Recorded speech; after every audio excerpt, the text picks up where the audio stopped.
Hello everyone, this is Vijay Thackeray from definite success पाठशाला। एक ऐसा प्लेटफॉर्म, एक ऐसी पाठशाला जिसको ज्वाइन किया तो डेफिनेट सक्सेस होना तो तय है दोस्तों। यहाँ पे क्लास 9th में जितने भी मेरे धुरंधर दोस्त आ चुके हैं वो यहाँ पे सोशल स्टडीज की तैयारी करने वाले हैं। बट तैयारी होने वाली है कुछ खास, क्योंकि रिजल्ट आने वाला है बिंदास। तो हम लोग यहाँ पे पढ़ने वाले हैं आज चैप्टर नंबर 1 इकोनॉमिक्स का, जिसका नाम है द स्टोरी ऑफ पालमपुर। तो स्टोरी ऑफ पालमपुर हम लोग पूरी पढ़ चुके हैं, जिसके बाद हम लोगों ने डीपीपी पूरी लगा लिया है 40 क्वेश्चन की। और अब हम लोग बात करते हैं सीबीएसई की जो बैकबोन है वो है एनसीईआरटी के बुक्स। और एनसीईआरटी के बुक्स में जो क्वेश्चन दिए गए हैं ये लाइफ लाइन है दोस्तों सीबीएसई के एग्जाम के लिए। तो अगर एग्जाम में आपको यहाँ पे 80 आउट ऑफ 80 मार्क्स लाने हैं तो आपको एनसीईआरटी क्वेश्चन, एनसीईआरटी एक्सरसाइज पूरी लगाना जरूरी है। पूरी एक्सरसाइज को लगाना जरूरी है, क्वेश्चन आंसर्स पूरे याद करने।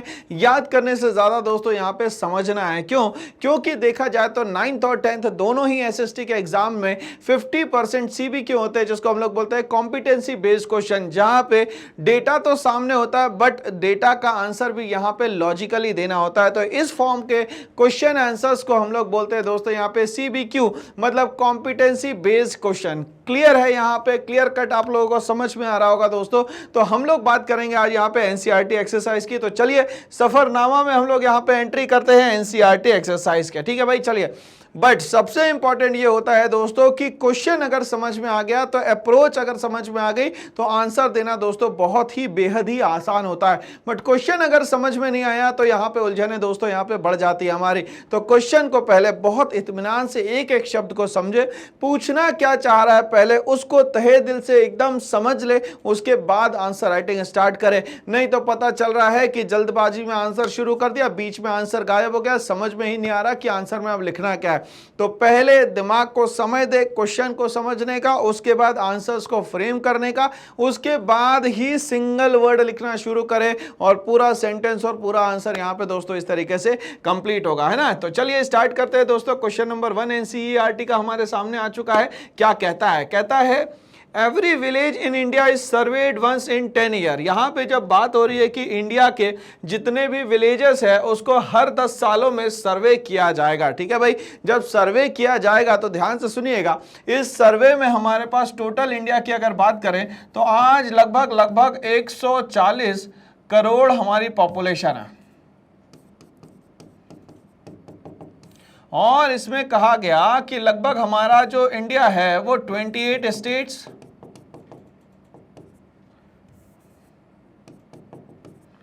8 यूनियन टेरिटरीज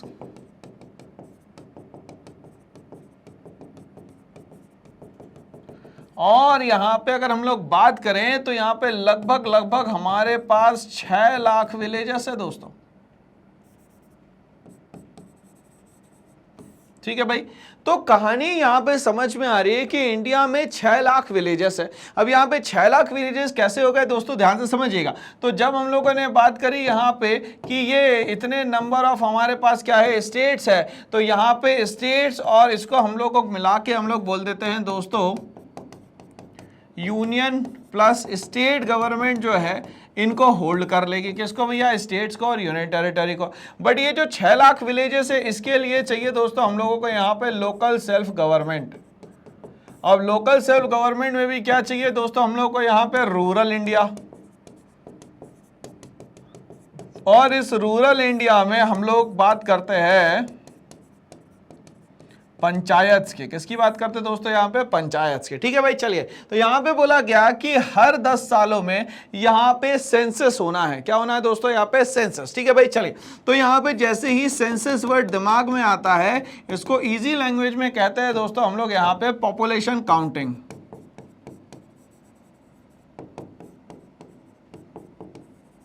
ठीक है, तो किसी पर्टिकुलर ज्योग्राफिकल एरिया में किसी कंट्री के कितने लोग यहाँ पे रह रहे हैं उसको बोलते हैं दोस्तों यहाँ पे इनका सेंसस करना। क्या करना दोस्तों? यहाँ पे सेंसस करना। सेंसस करने के पैरामीटर्स बहुत अलग अलग हो सकते हैं दोस्तों यहाँ पे। ठीक है भाई, तो यहाँ पे हम लोग बात कर सकते हैं कि सेंसस के लिए पैरामीटर जो है वो कहीं ना कहीं जेंडर भी हो सकता है। ठीक है, सेंसस के लिए पैरामीटर कहीं ना कहीं कास्ट भी हो सकती है, कहीं ना कहीं यहाँ पे रिलीजन भी हो सकता है, कहीं ना कहीं यहाँ पे स्टेट वाइज डेंसिटी भी हो सकती है, ठीक है, सेंसस कहीं ना कहीं लिटरेसी लेवल पे भी हो सकता है, सेंसस कहीं ना कहीं लिटरेसी लेवल के अलावा यहां पे हेल्थ स्टेटस पे भी हो सकता है। ठीक है भाई, तो ये सारे तरीके हैं जिस पे हम लोग यहाँ पे सेंसस करवा सकते हैं।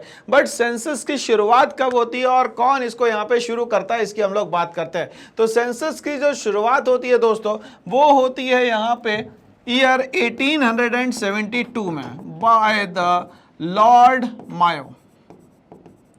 लॉर्ड मायो इसको यहाँ पे 1872 में सबसे पहली बार सेंसस को यहाँ पे स्टार्ट करते हैं। बट सिस्टमेटिक वे में सेंसस जो है वो स्टार्ट होता है दोस्तों यहाँ पे 1881 में, और 1881 से एवरी 10 ईयर्स में, मतलब हर 10 सालों में जो है यहाँ पे सेंसस कंडक्ट करवाया जाएगा। हर 10 सालों में यहाँ पे जो है यहाँ पे सेंसस जो है कंडक्ट करवाया जाएगा। ये कहानी आप लोगों को मेरे ख्याल से अब बहुत अच्छे से क्लियर हो चुकी होगी। ठीक है ना भाई, चलिए, तो हर 10 सालों में यहाँ पे क्या होगा भाई, सेंसस कंडक्ट करवाया जाएगा। बट ऑफिशियली देखा जाए तो इंडिया का फर्स्ट सेंसस जो है यहाँ पे 1951 में होता है आफ्टर इंडिपेंडेंस।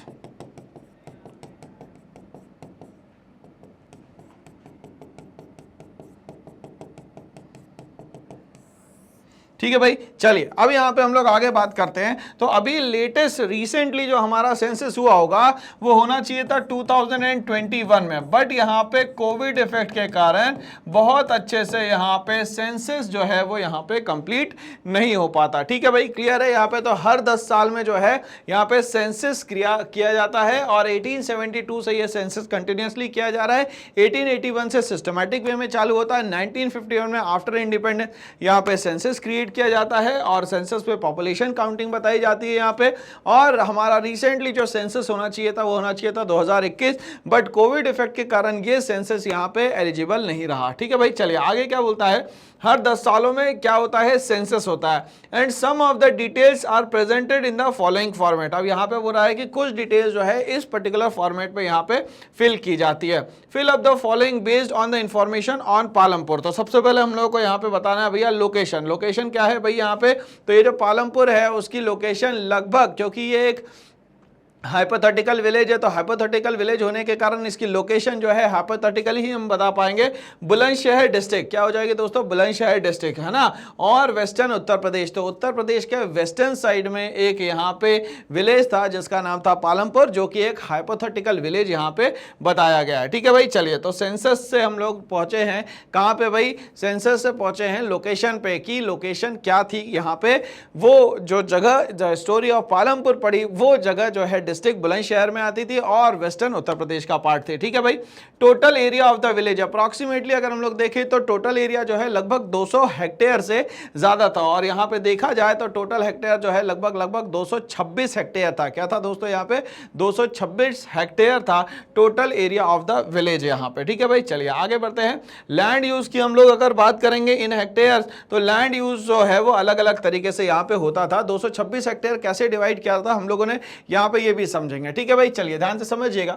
तो यहाँ पे बोलता है जो कल्टीवेटेड लैंड था वो यहाँ पे इरिगेटेड और अनइरिगेटेड दोनों पार्ट्स पे डिवाइडेड था। ठीक है भाई, चलिए, बट यहाँ पे जो इरिगेटेड पार्ट था वो 100% था यहाँ पे, और 100% जो इरिगेटेड पार्ट था वो था 200 हेक्टेयर। आई रिपीट, कितना था दोस्तों यहाँ पे, 200 हेक्टेयर। ठीक है भाई, अनइरिगेटेड एरिया जो था यहाँ पे नील था, मतलब कि कोई भी यहाँ पे एरिया जो है अनइरिगेटेड नहीं था। स्टोरी ऑफ पालमपुर में, पालमपुर की जो बात कर रहे हैं हम लोग उसमें। ठीक है भाई, चलिए, जो बचा हुआ 26 हेक्टेयर है दोस्तों, वो land not available for cultivation, मतलब कि उस पे कल्टीवेशन नहीं हो सकता था, मतलब अदर यूजेस के लिए यहां पे आप लोगों ने लैंड को रखा हुआ था। कैसे भाई, areas covering dwellings, roads, ponds, grazing grounds etcetera. ठीक है, तो मतलब कि एक्स्ट्रा यूजेस के लिए आपने जो एरिया रख रखा था वो था यहाँ पे 26 हेक्टेयर। कितना था दोस्तों यहाँ पे, 26 हेक्टेयर। तो इस तरीके से स्टोरी ऑफ पालमपुर में हम लोग टोटल एरिया की बात करें तो वह है 226 हेक्टेयर, जिसमें से 200 हेक्टेयर जो है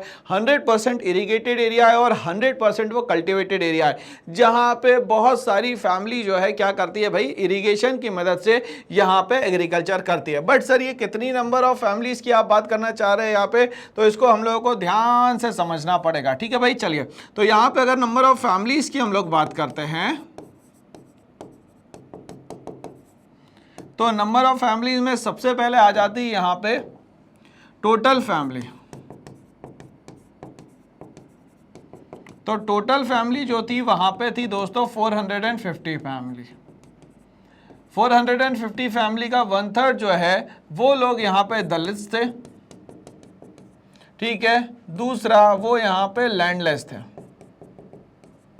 ठीक है। अब यहाँ पे लैंडलेस होने के साथ साथ ये जो थे वो लेबर कैटेगरी में आते थे। क्यों? क्योंकि उनके पास जमीन ना होने के कारण ये दूसरों का सपोर्ट करते थे किसी भी काम को करने में, ठीक है। ये पहली बात, ठीक है, सबसे इंपॉर्टेंट बात, ठीक है। दूसरी बात पे मैं आता हूँ यहाँ पे, इसके अलावा जो लोग बच गए, मतलब अगर हम लोग 450 में से 150 को माइनस कर लेते तो हमारे पास बच जाते हैं लगभग यहाँ पे 300 लोग, ठीक है। 300 यहाँ पे टोटल फैमिली बन जाती है। 300 फैमिली में से यहाँ पे 60 जो है उसको हम लोग हटा देते हैं, ठीक है। क्यों हटा देते हैं मैं बताऊंगा आपको, ठीक है।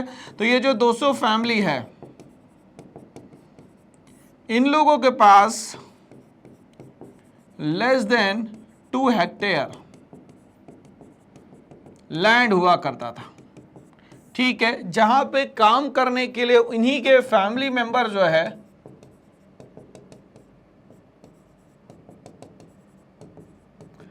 इन्हीं के फैमिली मेंबर जो है दोस्तों यहाँ पे क्या करते थे, यहाँ पे फार्म हाउस पे काम करने का पूरा जो भी डिसीजन था वो फैमिली मेंबर्स का ही होता था। फार्म में जो भी काम करेंगे उनके फैमिली मेंबर्स ही रहेंगे, ठीक है भाई। चलिए तीसरा एक्सेप्शन हम लोग बात करते हैं यहाँ पे। तीसरा, ये जो 60 फैमिलीज थी ये हम लोग यहाँ के रिच फैमिलीज मान सकते हैं, जो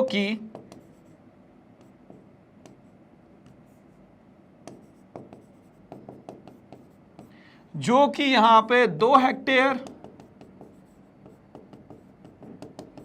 टू यहां पे 10 हेक्टेयर, 2 हेक्टेयर से लेके 10 हेक्टेयर तक के या उससे ज्यादा यहां पे जमीन पे क्या करते थे, वो एग्रीकल्चर करते थे, खेती करते थे, ठीक है भाई। चलिए ये अच्छी बात है। दूसरा अगर हम लोग बात करें 10 हेक्टेयर के बाद हम लोग बात करें अगर यहां पे, तो ये लोग जो है फार्म लेबर्स को हायर करते थे। ये क्या करते थे, फार्म लेबर्स को दोस्तों यहाँ पे हायर करते थे, ठीक है। ये तो खुद तो काम करेंगे नहीं यहाँ पे, है ना भाई। चलिए तो ये समझ में आ रहा है यहाँ पे कि ये जो 200 हेक्टेयर में खेती हो रही है वो कितनी नंबर ऑफ फैमिलीज के थ्रू हो रही है, तो वो हो रही है सर यहाँ पे 240 फैमिली मेंबर्स, और यहाँ पे 60 फैमिली मेंबर्स के थ्रू यहाँ पे क्या हो रही है दोस्तों, एग्रीकल्चर हो रही है, ठीक है भाई। तो चलिए यहाँ पे हम लोग कंपोजिशन समझ में आ गया। 200 हेक्टेयर और 26 हेक्टेयर जो है वो अलग अलग क्यों है, ठीक है भाई। आगे बात करते हैं।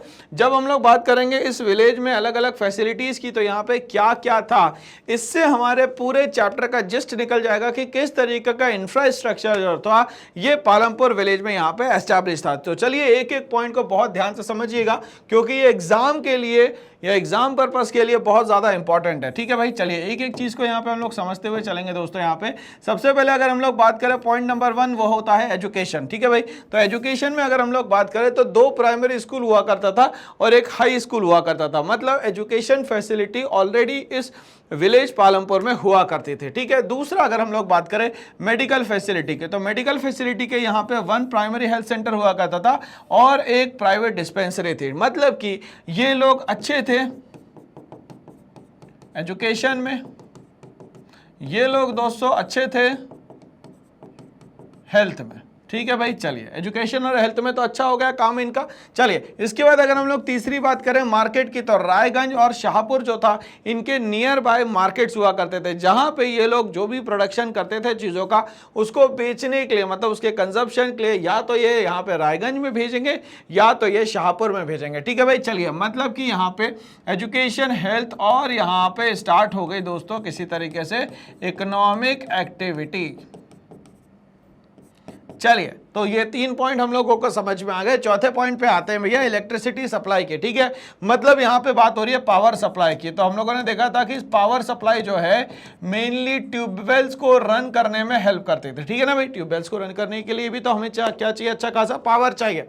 Most of the houses have electric connection, और मैक्सिमम लोगों के पास इलेक्ट्रिक कनेक्शन थे, मतलब कि वो लोग यहाँ पे ट्रेडिशनल मेथड्स के थ्रू नहीं रहते थे, मॉडर्न तरीके से यहाँ पे रहते थे।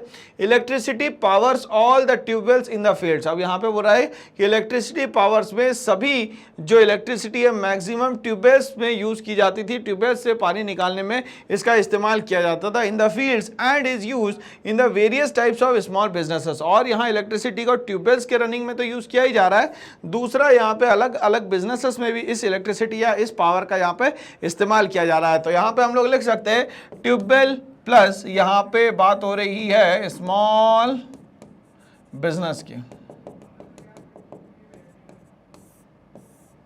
ठीक है भाई, चलिए तो अभी हम लोग आगे बात करेंगे कि ट्यूबवेल और स्मार्ट यहाँ पे लोग हो गए थे और यहाँ पे स्मॉल बिजनेसेस को इन लोगों ने स्टार्ट कर दिया था।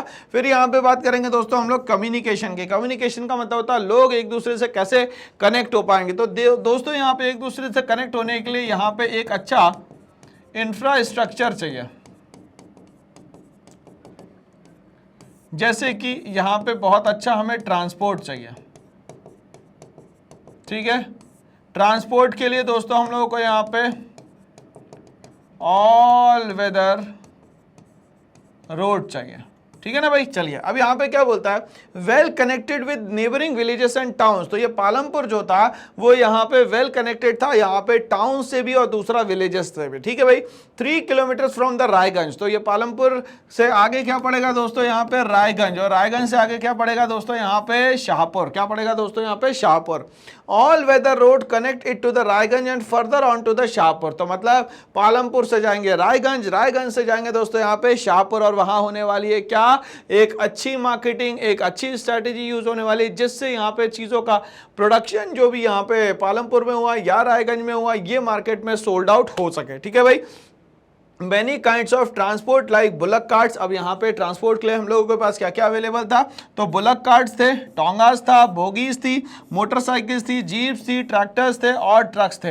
ये सारी चीजें वहां पे प्रेजेंट हुआ करते थे दोस्तों। यहाँ तक के कॉन्सेप्ट मेरे ख्याल से क्लियर हो गया होगा। ठीक है भाई, चलिए और नियरेस्ट टाउन की अगर बात करें तो हम लोग ये था यहाँ पे शाहपुर। तो अगर देखा जाए फैसिलिटीज में, तो हमारे पास जो मेन फैसिलिटीज थी, जो कि किसी भी जगह के लिए, वो भले ही छोटी जगह हो या वो बड़ी जगह हो, उनके लिए जो सबसे ज्यादा मस्ट नेसेसरी जो चीजें होती है वो होती है, पहली एजुकेशन, ये थी यहाँ पे, दूसरी होती है हेल्थ। और ये सारी चीजें तो अगर नहीं भी हो या ज्यादा नहीं भी हो तो भी काम चल जाएगा, बट अगर ये दोनों नहीं है, एजुकेशन और हेल्थ नहीं है, तो वहां का डेवलपमेंट जिस भी तरीके से आप सोच रहे हैं उस तरीके से कभी नहीं हो पाएगा। इसीलिए यहाँ पे सारी चीजें जो है वो जरूरी है। ठीक है भाई, चलिए एग्जाम में याद रखिएगा कि भाई यहाँ पे एजुकेशन के लिए 2 प्राइमरी स्कूल और 1 हाई स्कूल हो गया, मेडिकल के लिए 1 प्राइमरी हेल्थ सेंटर और 1 यहाँ पे प्राइवेट डिस्पेंसरी भी यहाँ पे एस्टैब्लिश करी गई। तो फैसिलिटीज ये मोर देन इनफ है किसी भी नॉर्मल ह्यूमन बीइंग के सर्वाइवल के लिए। ठीक है भाई, चलिए आते हैं हम लोग अब क्वेश्चन नंबर 2 पे। क्या कहता है,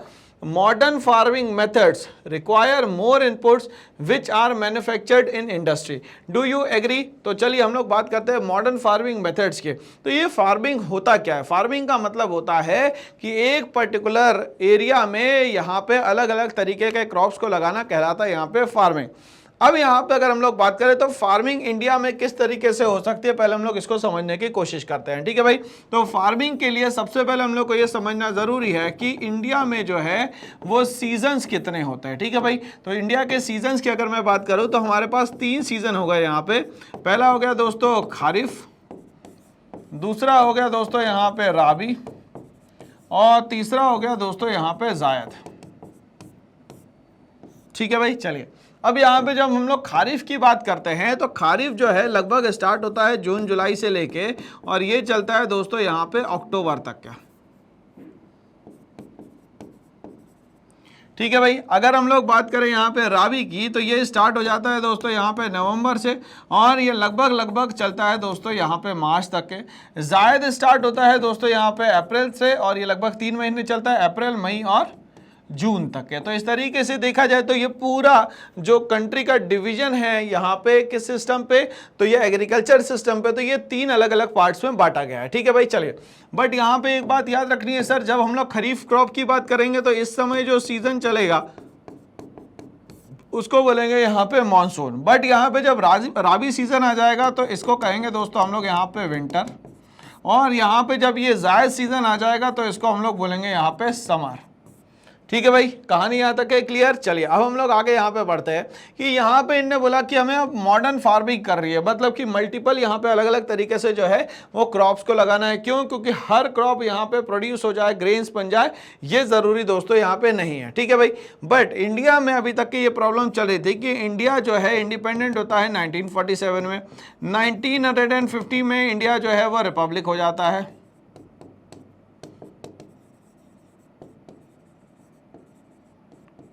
और 1950 में एक ग्रेट इनिशिएटिव आता है। 1950 में पहली बार बनती है दोस्तों यहाँ पे प्लानिंग कमीशन,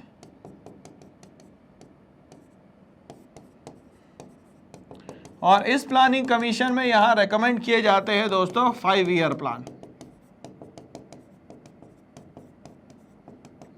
और यहाँ पे जब हम लोग बात करते हैं फर्स्ट 5 ईयर प्लान की,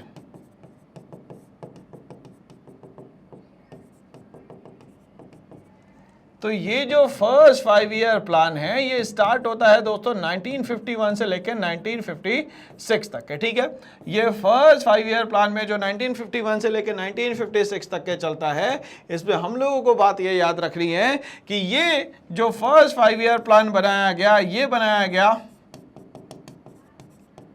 हेराल्ड डोमर मॉडल पे। ठीक है भाई, चलिए तो ये हमें याद रखना है कि ये बनाया गया दोस्तों यहाँ पे हेराल्ड डोमर मॉडल पे, और इनका बेसिकली जो फोकस था वो सिर्फ और सिर्फ था कि अपलिफ्टमेंट ऑफ द एग्रीकल्चर। ठीक है, क्या करना है दोस्तों? एग्रीकल्चर का दोस्तों यहाँ पे हम लोगों को क्या करना है? अपलिफ्टमेंट करना है। ठीक है भाई, चलिए। और यहाँ पे देखा गया कि एग्रीकल्चर का अपलिफ्टमेंट तो चल ही रहा था, इसमें कोई परेशानी थी, मगर यहाँ पे हमारे 2 वॉर्स हो जाते हैं दोस्तों। एक तो हो जाता है 1962 में, एक हो जाता है 1965 में। जैसे तैसे हमारी इकोनॉमी जो है पटरी पे आ ही रही थी, हमारे 2 वॉर हो जाते हैं। पहले वॉर को हम लोग बोलते हैं दोस्तों यहाँ पे इंडोसिनो वॉर, और दूसरे को बोलते हैं हम लोग बेटा इंडो पाक वॉर। ठीक है भाई, चलिए। तो अब ये दोनों वॉर में कहीं ना कहीं हमारा अच्छा खासा पैसा लग जाता है, और हमारी इकोनॉमी जो है स्टेबल होने के बजाय यहाँ पे अनस्टेबल हो जाती है। ठीक है भाई, तो अब क्या किया जाए? तो यहाँ पे अब 1966 आता है। 1966 में एक पर्सन थे मैक्सिको के एग्रीकल्चर साइंटिस्ट,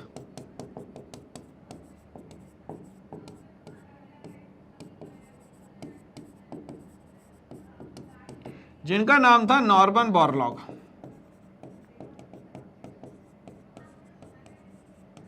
ये नॉर्मन बोरलॉग लेके आते हैं एक नए टाइप के सीड, जिसको हम लोग कहते हैं दोस्तों यहाँ पे HYV seeds, high yielding variety seeds. इसको लाते से ही एक तरीके से रेवोल्यूशन आ जाता है, और इस रेवोल्यूशन को इंडिया में लाते हैं ग्रीन रेवोल्यूशन के नाम से।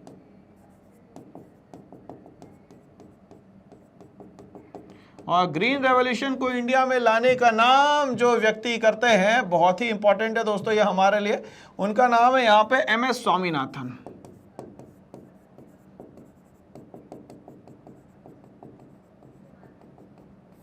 ठीक है भाई, चलिए। तो ये कहानी सारी हम लोग बात कर रहे हैं, जो हम लोग बात कर रहे हैं दोस्तों मॉडर्न फार्मिंग मेथड्स की। ठीक है भाई, अब ये मॉडर्न फार्मिंग मेथड्स में सबसे बड़ी दिक्कत ये थी कि जब हम लोग HYV सीड्स लगाएंगे तो इसको यहाँ पे जो इनपुट्स चाहिए वो बहुत हैवी थे। अब ये इनपुट्स में क्या क्या हैवीनेस थी हम लोग यहाँ पे समझने की कोशिश करेंगे दोस्तों। सबसे पहली बात, यहाँ पे जो भी फर्टिलाइजर्स लगेंगे वो फर्टिलाइजर्स नॉर्मल से 10x ज़्यादा लगेंगे। ठीक है भाई। दूसरी बात, यहाँ पे जो इरिगेशन फैसिलिटी चाहिए वो बहुत ही ज़्यादा अच्छी चाहिए। ठीक है। तीसरी बात, यहाँ पे जो पेस्टिसाइड्स और इंसेक्टिसाइड्स चाहिए वो भी ज़्यादा चाहिए।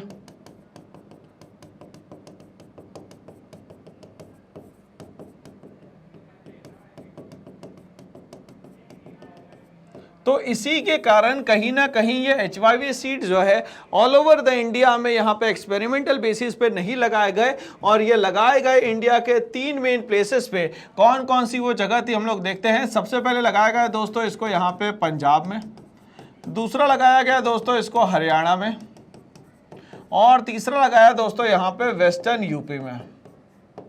ठीक है, क्योंकि यहाँ पे जो सॉइल आती है that is known as alluvial soil, इस सॉइल को क्या बोलते हैं दोस्तों हम लोग यहाँ पे एलुवियल सॉइल बोलते हैं। तो ये सारा डेटा जो है आपके मॉडर्न मेथड्स टेक्निक्स की बात हो रही है कि यहाँ पे इनपुट्स किस किस तरीके से यहाँ पे लगाया जाता है, ठीक है ना भाई। तो ये सारी बातें जो है एक साथ हम लोग को याद करनी है, एक साथ इन चीजों को हम लोग को यहाँ पे रखना है, ठीक है। अब ये बोल रहा है कि more inputs which are manufactured in the industry. अब यहाँ पे बोल रहा है कि जब आप यहाँ पे खेती कर लेंगे तो अब आपका यहाँ पे खेती करने के बाद जो सेक्टर यहाँ पे अपग्रेड हो जाएगा वो हो जाएगा यहाँ पे primary sector. But what about the primary sector raw material, जो प्राइमरी सेक्टर का रॉ मटेरियल होगा उससे करोगे क्या? तो इससे हम लोग बनाएंगे सर यहाँ पे फिनिश गुड्स।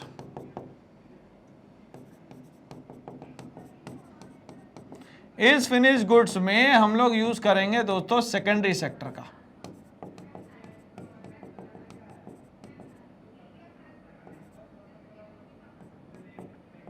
ठीक है भाई, चलिए। तो अब यहाँ पे यही बोल रहा है कि ये सारे को मिला के हम लोग कोई ना कोई गुड्स को प्रोड्यूस करेंगे और कोई ना कोई गुड्स जो प्रोड्यूस होगा वो मैन्युफैक्चरिंग सेक्टर या तो सेकेंडरी सेक्टर में इसको यहाँ पे बनाया जाएगा। तो इस तरीके से हम लोगों को पूरे क्वेश्चन का आंसर जो है लगभग फ्रेम करना आ गया कि क्वेश्चन का आंसर देते कैसे हैं, ठीक है भाई। चलिए, तो अब हम लोग यहाँ पे समझने की कोशिश करेंगे दोस्तों कि आंसर एक्चुअली में और क्या बेहतर हम लोग तरीके से प्रेजेंट कर सकते हैं, ठीक है। चलिए, modern farming methods involve the use of the HYV seeds. मैंने पूरी कहानी बताई कि HYV सीड्स कहाँ से आया, कौन लेके आया और यहाँ पे इसके फादर कौन थे। These seeds require a combination of chemical fertilisers. मगर यहाँ पे जितने भी सीड्स है उन लोगों को अलग अलग तरीके के केमिकल फर्टिलाइजर्स चाहिए एंड पेस्टिसाइड्स चाहिए, ठीक है ना भाई। फर्टिलाइजर्स क्या करेंगे, तो फर्टिलाइजर्स जो है सर यहाँ पे मेनली दो टाइप के फर्टिलाइजर्स यूज होंगे यहाँ पे।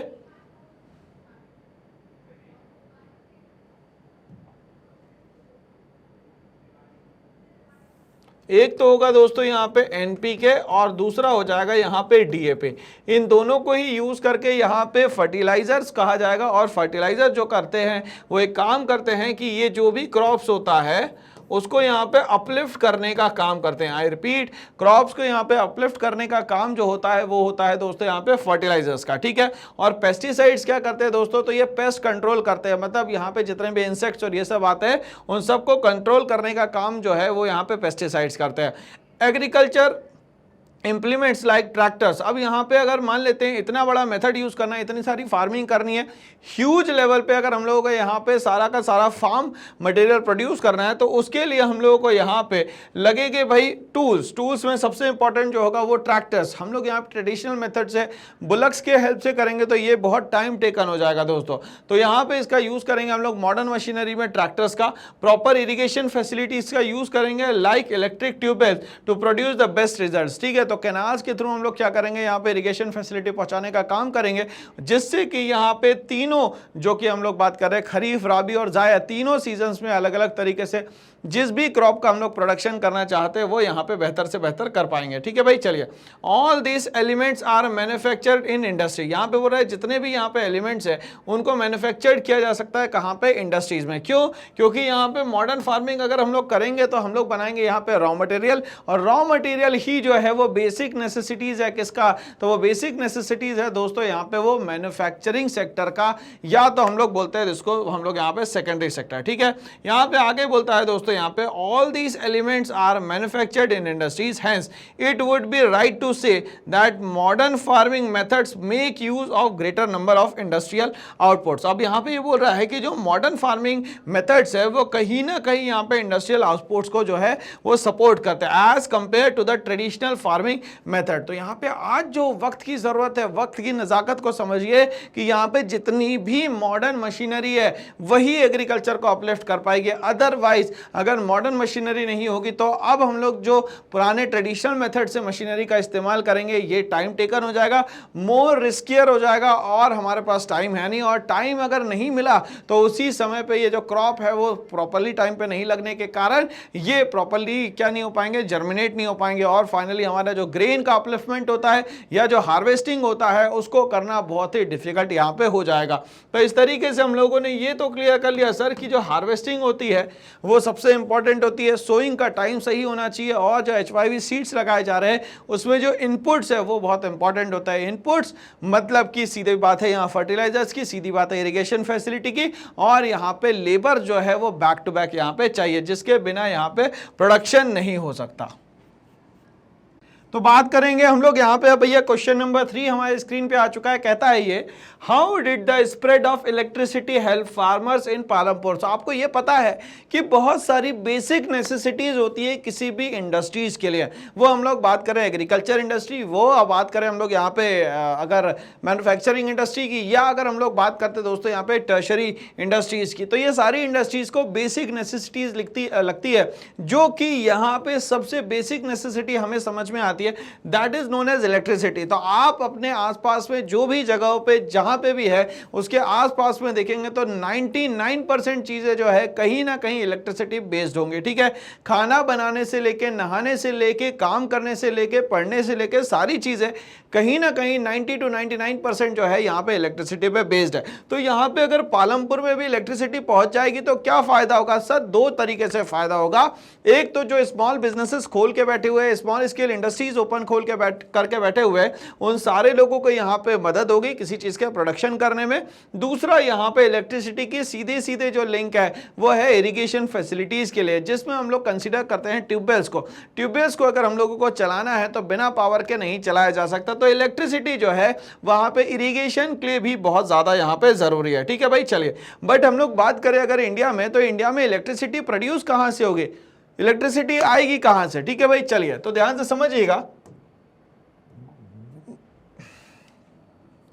तो इलेक्ट्रिसिटी को अगर हम लोग देखें तो इलेक्ट्रिसिटी अपने आप में जो दोस्तों है वो एक तरीके के क्या है भाई, रिसोर्सेज से आती है। और रिसोर्सेज को हम लोग यहाँ पे दोस्तों दो पार्ट्स में डिवाइड करते हैं। पहली जो रिसोर्स होती है उसको हम लोग बोलते हैं यहाँ पे natural resource,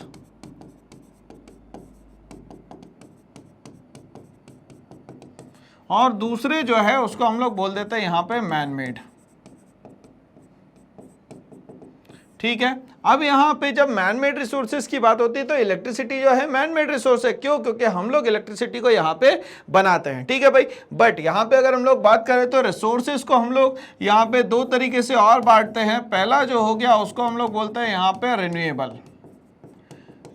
resources. Renewable resources वो रिसोर्सेस होती है दोस्तों जो कि कम समय में हमें दोबारा मिल जाए, उसको हम लोग बोलते हैं रिन्यूएबल सोर्सेस ऑफ एनर्जी। जैसे फॉर एग्जांपल यहाँ पे हम लोग बात करें सोलार एनर्जी की, बात करें हम लोग, बात करें यहाँ पे विंड की, यहाँ पे हम लोग बात करें वाटर की, तो ये सारी चीजें जो है कम समय में हमें वापस मिलने वाली है। तो ये हो गई यहाँ पे रिन्यूएबल सोर्सेस ऑफ एनर्जी।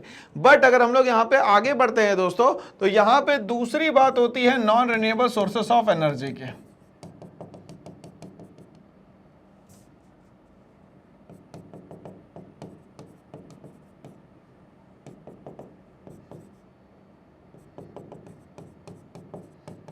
जिनको अब यहां देखा जाए तो मिलियन ईयर्स लग जाते हैं बनने में,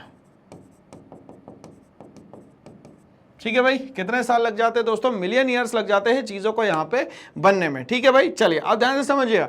बट यहाँ पे ये अगर एक बार यूज हो गई तो ये दोबारा वापस नहीं आने वाली। जैसे हम लोग बात करें यहाँ पे कोल की, बात करें हम लोग यहाँ पे पेट्रोलियम की, तो ये सारी चीजें जो है एक बार खत्म होने के बाद दोबारा यहाँ पे नहीं बनाई जा सकती। बनाई तो जा सकती मगर मिलियन ईयर्स लगेंगे, ये यहाँ पे पॉसिबल नहीं है, ठीक है भाई। चलिए, तो अब हम लोगों को क्या करना है दोस्तों, यहाँ पे इलेक्ट्रिसिटी प्रोड्यूस करना है। तो इलेक्ट्रिसिटी जो है दोस्तों हमारे यहाँ दो तरीके से प्रोड्यूस होती है। पहला जो तरीका होता है, ध्यान से समझिएगा, वो होता है यहाँ पे कोल के थ्रू, ठीक है भाई। और कोल हम लोगों ने देखा कि नॉन रिन्यूएबल रिसोर्स है, ठीक है भाई। चलिए, एक बार गया तो ये बहुत सालों तक के हमारे पास वापस नहीं आएगा, ठीक है भाई। अब यहाँ पे कोल को देखा जाए तो ये चार टाइप के कोल होते हैं यहाँ पे, एंथ्रासाइट, बिटुमिनस, तीसरा हम लोग बात करें यहाँ पे लिग्नाइट, और फोर्थ हम लोग बात करते हैं यहाँ पे पीट। सबसे अच्छा जो कोल होता है वो हम लोग मानते हैं यहाँ पे एंथ्रासाइट को। ठीक है भाई, चलिए तो अभी यहाँ पे इस कोल के इस्तेमाल से हम लोग क्या करने वाले हैं दोस्तों, इलेक्ट्रिसिटी प्रोड्यूस करने वाले हैं। और वो सारे यूनिट जो कोल से इलेक्ट्रिसिटी को प्रोड्यूस करने वाले हैं उनको हम लोग बोलते हैं दोस्तों यहाँ पे एनटीपीसी। ठीक है, NTPC stands for national thermal power corporation. ठीक है भाई, चलिए अब हम लोग अगर बात करें तो अगर हमारे पास दूसरा जो रिसोर्स है जिससे हम लोग यहाँ पे इलेक्ट्रिसिटी प्रोड्यूस करते हैं वो है यहाँ पे वाटर। ठीक है भाई, चलिए तो अब ये वाटर से जो इलेक्ट्रिसिटी प्रोड्यूस की जाती है उस यूनिट को कहा जाता है यहाँ पे दोस्तों NHPC. NHPC stand for national hydro power corporation. ठीक है भाई, तो हम लोग यहाँ पे दो तरीके से जो है इलेक्ट्रिसिटी यहाँ पे प्रोड्यूस करते हैं। तो इलेक्ट्रिसिटी प्रोड्यूस होने के बाद ही तो जो यहाँ पे बात हो रही है पालमपुर में यहाँ पे इलेक्ट्रिसिटी का इस्तेमाल किया जाएगा। ठीक है भाई, और यहाँ पे दो तरीके से इलेक्ट्रिसिटी प्रोड्यूस करना है, एक तो कोल से करना है जिसको हम लोग स्टीम पावर भी कहते हैं, और यहाँ पे जो यूनिट इसकी काम कर रही है उसको बोलते हैं दोस्तों यहाँ पे NTPC, national thermal power corporation.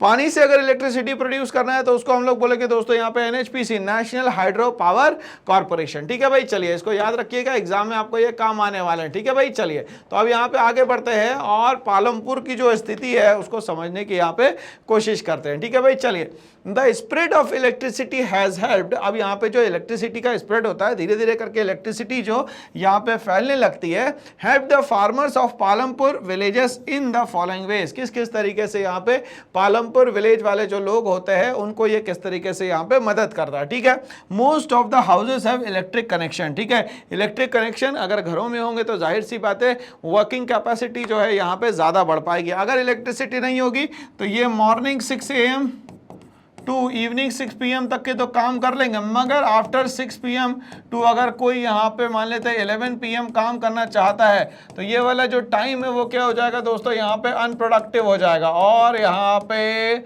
हमें पता है कि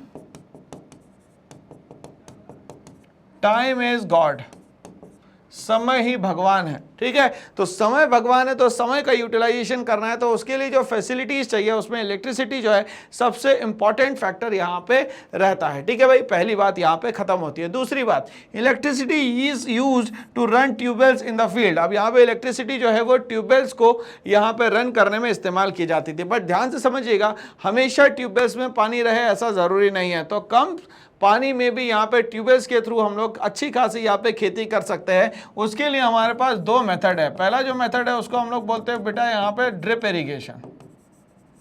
सर ड्रिप इरिगेशन में होता क्या है? ड्रिप इरिगेशन बहुत आसान तरीका है दोस्तों। फॉर एग्जाम्पल ये है, यहाँ पे हम लोगों ने लगा दिए दोस्तों पेड़, इस तरीके से हम लोगों ने दोस्तों लगा दिए पेड़। चलिए भाई ध्यान से समझिएगा। अब इस पेड़ में हम लोगों ने क्या करा, यहाँ पे जितने भी पेड़ हैं वहाँ पे अलग अलग तरीके से क्या बना दिए दोस्तों, पॉइंट बना दिया। मेन पाइप में हम लोगों ने छोटे छोटे ड्रिप्स बना दिए। ठीक है, जिससे वाटर लॉस जो है वो बहुत ही मिनिमम यहाँ पे हो जाएगा। ठीक है भाई, चलिए दूसरा जो तरीका है दोस्तों उसको हम लोग बोलते हैं sprinkler system.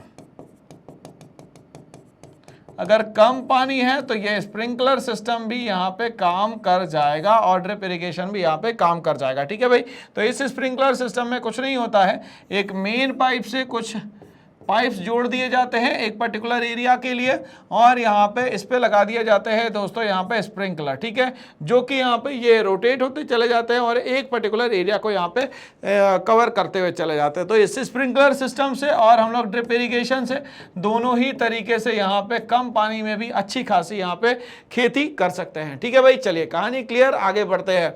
Electricity is used in various types of small businesses. अगर मान लेते हैं हम लोग यहाँ पे स्मॉल स्केल की बात करें, छोटे एकदम बिल्कुल एकदम लोअर लेवल पे बात करें तो थोड़ी थोड़ी जो चीज़ें बनाई जाती है उसके लिए भी यहाँ पे इलेक्ट्रिसिटी चाहिए। बिना इलेक्ट्रिसिटी के यहाँ पे कोई भी काम नहीं हो सकता। तो ये कहानी जो है दोस्तों एकदम क्लियर है और समझ में आती है कि हम लोग को इलेक्ट्रिसिटी जो है बेसिक बैकबोन है किसी भी कंट्री के डेवलपमेंट में और किसी भी इंफ्रास्ट्रक्चरल डेवलपमेंट में। चलिए हम लोग आगे बढ़ते हैं इसी के साथ। क्वेश्चन नंबर 4 आता है, क्या कहता है, is it important to increase the area under irrigation, Y?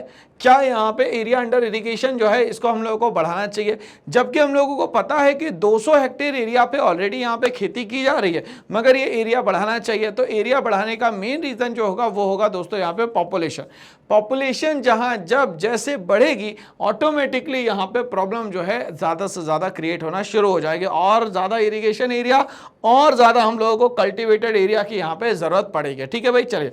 बोला जाता है India is a agricultural country. अब इंडिया एक एग्रीकल्चरल कंट्री है, कैसे, इसको हम लोग यहाँ पे ध्यान से समझने की कोशिश करते हैं। क्योंकि अगर इंडिया को अगर हम देखें तो इंडिया को डायरेक्शन वाइज अगर आप बांटते हैं तो ये 4 डायरेक्शन यहां पे हम लोगों को बहुत अच्छे से समझ में आते हैं। ठीक है भाई, इन 4 डायरेक्शंस में अच्छी खासी खेती जो है वो होती है दोस्तों यहां पे सेंट्रल इंडिया में। ठीक है भाई, चलिए।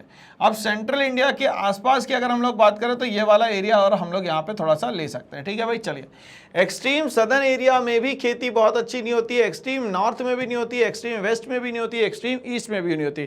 तो सेंट्रल इंडिया का जो पार्ट है वहां पे बहुत अच्छी यहाँ पे खेती होती है। ठीक है भाई, चलिए। अब ये क्यों होती है खेती, उसका रीजन हम लोग सबसे पहले समझते हैं। ठीक है भाई, चलिए। अब ध्यान से समझिएगा, ये नॉर्थ से यहाँ पे 3 टाइप की अलग अलग रिवर्स हमारे पास आती है, और ये रिवर्स जो है वो क्या लेके आती है, सबसे इंपॉर्टेंट, उसको हम लोग बोलते हैं दोस्तों यहाँ पे सॉइल। तो रिवर्स से आने वाली जो सॉइल है उसको हम लोग बोलते हैं यहाँ पे एलुवियल सॉइल। और ये जो एलुवियल सॉइल होती है रिच होती है दोस्तों यहाँ पे फर्टिलिटी में। एलुवियल सॉइल किसमें होती है दोस्तों, यहाँ पे रिच होती है यहाँ पे फर्टिलिटी में। ठीक है, और ये हर साल रिचार्ज होके आती है, इसीलिए इसको कहा जाता है दोस्तों यहाँ पे खादर। क्या दोस्तों कहा जाता है दोस्तों, यहाँ पे इसको खादर कहा जाता है। क्या कहा जाता है यहाँ पे, खादर। ठीक है भाई, चलिए। इसके अलावा भी बहुत सारे रिवर्स है, जैसे सेंट्रल इंडिया में अगर हम लोग बात कर ले तो हमारे पास बड़ी रिवर्स में आ जाती है दोस्तों यहाँ पे नर्मदा, जो कि लगभग 1250 किलोमीटर चलती है यहाँ पे। दूसरी आ जाती है यहाँ पे ताप्ती, जो कि अप्रॉक्सीमेटली जो है वो यहाँ पे चलती है दोस्तों 750 किलोमीटर। ठीक है भाई, अब यहाँ पे अगर हम लोग बात करें तो ये जो रिवर्स है जो नदर्न इंडिया में है, ये लगभग यहाँ पे अगर हम लोग बात करें इंडस की, हम लोग बात करें यहाँ पे गंगा की, और ये बात करें हम लोग यहाँ पे ब्रह्मपुत्रा की। ठीक है भाई, तो ये रिवर जो है ये भी लगभग अच्छा एक एरिया कवर करती है। ये 2525 किलोमीटर में चलती है, ये चलती है लगभग 2900 किलोमीटर में, और ये भी इसका जो रनवे है वो चलता है 2900 किलोमीटर। ठीक है, तो इतनी लंबी जब रिवर्स यहाँ पे चलेंगी तो जाहिर सी बात है एक अच्छा अमाउंट ऑफ सॉइल जो है वो लेके आएगी, और सेंट्रल इंडिया के जो एरियाज है, प्लेट्यू एरियाज है, यहाँ पे ये अच्छी खासी सॉइल छोड़ देगा, और ये रिच सॉइल होने के कारण अच्छी खासी यहाँ पे खेती की जा सकती है। तो कहा जाता है कि इंडिया में जब हम लोग बात करें at the time of independence की, तो यहाँ पे 80 और 85% people are directly and indirectly dependent on the agriculture.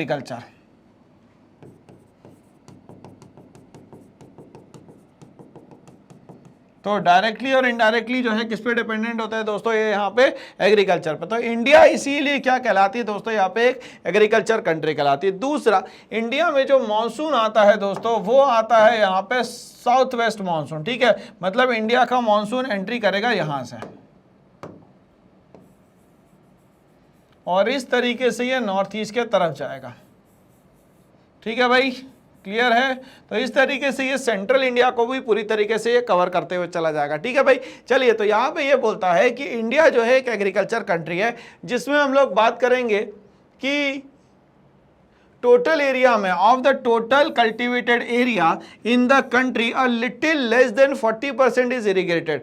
But हमारे यहाँ प्रॉब्लम यह है कि इरिगेशन जो है सिर्फ 40% में होता है, मतलब 60% जो है वो सीधे सीधे लोग जो है वो मानसून पर डिपेंडेंट है कि अगर नेचर के थ्रू पानी आ गया तो हम लोग यहाँ पे खेती करेंगे, अदरवाइज यहाँ पे हम लोग खेती नहीं कर पाएंगे।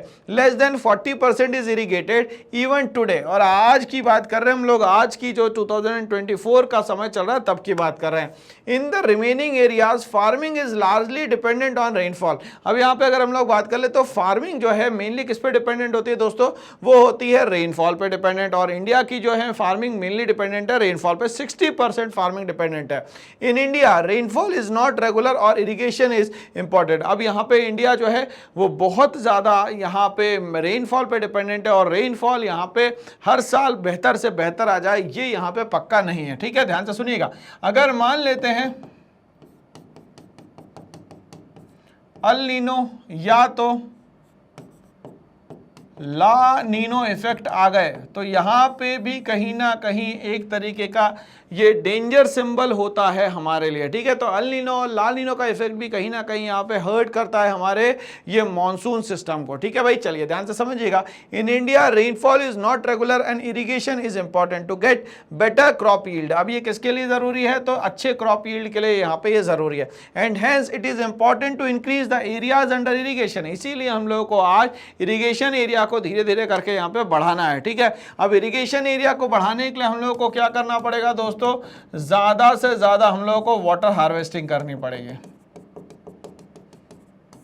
ठीक है, ग्राउंड वाटर लेवल जो है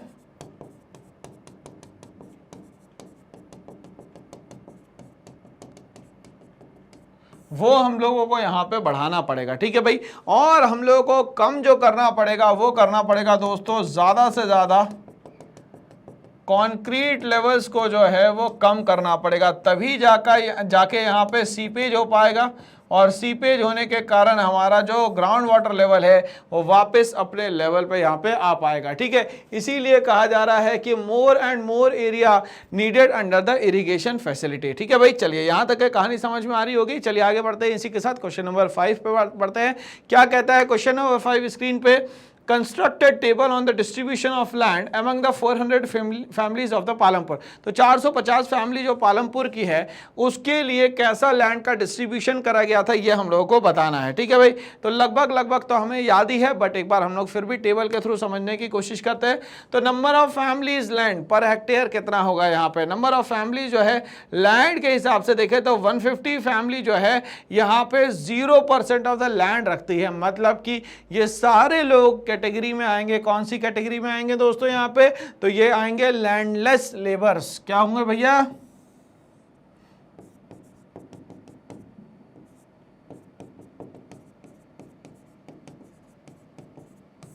ठीक है, कहाँ की बात कर रहे हैं भैया हम लोग, लैंडलेस लेबर्स की बात कर रहे हैं। ठीक है, ये कम्युनिटी को बिलोंग करते थे जिसको हम लोग बोलते हैं दोस्तों यहाँ पे दलित कम्युनिटी। क्या बोलते हैं दोस्तों यहाँ पे, दलित कम्युनिटी। ठीक है भाई, चलिए आगे बढ़ते हैं। यहाँ पे अब बात करते हैं 240 फैमिली की। 240 फैमिली जो है वो लेस देन 2 हेक्टेयर्स लेके बैठी हुई है, जहाँ पे इन्हीं के लोग जो है फार्म मेंबर्स और फार्म लेबरर्स बन के बैठे होते हैं। ठीक है भाई, चलिए आगे बढ़ते हैं। और जो 60 फैमिली है दोस्तों यहाँ पे, उनके पास मोर देन 2 हेक्टेयर है, अप टू अगर देखा जाए तो 10 हेक्टेयर। तो 2 हेक्टेयर से लेकर 10 हेक्टेयर तक के बीच में ये 60 फैमिलीज के पास में है। और इस तरीके से देखा जाए तो टोटल पालमपुर का कंपोजिशन इस तरीके से निकल के आता है कि 150 फैमिली जिनके पास बिल्कुल भी लैंड नहीं है, 240 फैमिली जिसके पास लैंड तो है मगर 2 हेक्टेयर से भी कम है, और ऐसी 60 फैमिली जिनके पास लगभग 2 हेक्टेयर से ज़्यादा है, अप टू 10 हेक्टेयर्स तक है। वो ऐसी फैमिली कितनी है, तो यहाँ पे दोस्तों ऐसी 60 फैमिली है जो कि खुद तो काम नहीं कर सकती, बट यहाँ पे लेबर्स को अपॉइंट करती है, यहाँ पे लेबर्स को हायर करती है और यहाँ पे काम जो है पूरे करवाती है इन लेबर्स से। चलिए आगे बढ़ते हैं क्वेश्चन नंबर 6 की तरफ। क्या कहता है भैया, इंपॉर्टेंट क्वेश्चन है ये, Why are the wages for farm laborers in Palampur less than minimum wages? यहाँ पे जो भी काम करने वाले फार्म लेबरर्स है उनको यहाँ जो भी मिनिमम वेजेस दी जाती है उससे भी कम दी जाती थी। इसका मेन रीजन क्या है, क्या कारण है? ठीक है भाई, चलिए समझते हैं। Farm workers at Palampur village get lower wages than the minimum wage fix by the government. तो यहाँ पे मिनिमम वेजेस सिस्टम जो फिक्स करी है गवर्नमेंट ने, उससे भी कम यहाँ पे क्या मिलती है भैया, वेजेस मिलती है। किनको, तो यहाँ पे जो लेबर काम करते हैं उनको। The minimum wages for a farm labourers is fix at 115 per day. ठीक है, ये बढ़ के अब लगभग 300 रुपये हो चुका है दोस्तों। ठीक है, तो डेटा अब अपग्रेड होते चला जाता है। ठीक है, बट फार्म लेबरर्स गेट यहाँ पे 70 to 80 रुपीज, 70 से 80 रुपए अप्रोक्सीमेटली यहाँ पे दिया जाता है, ठीक है। बट जब यहाँ 115 रुपए होता था तब ये 70 से 80, अगर ये 300 होगा तो इसको हम लोग उतना यहाँ पे बढ़ा लेंगे, ठीक है भाई। तो मतलब कि 60-70% ही यहाँ पे पैसा मिलता था। This happens because of heavy competition. ये क्यों होता था?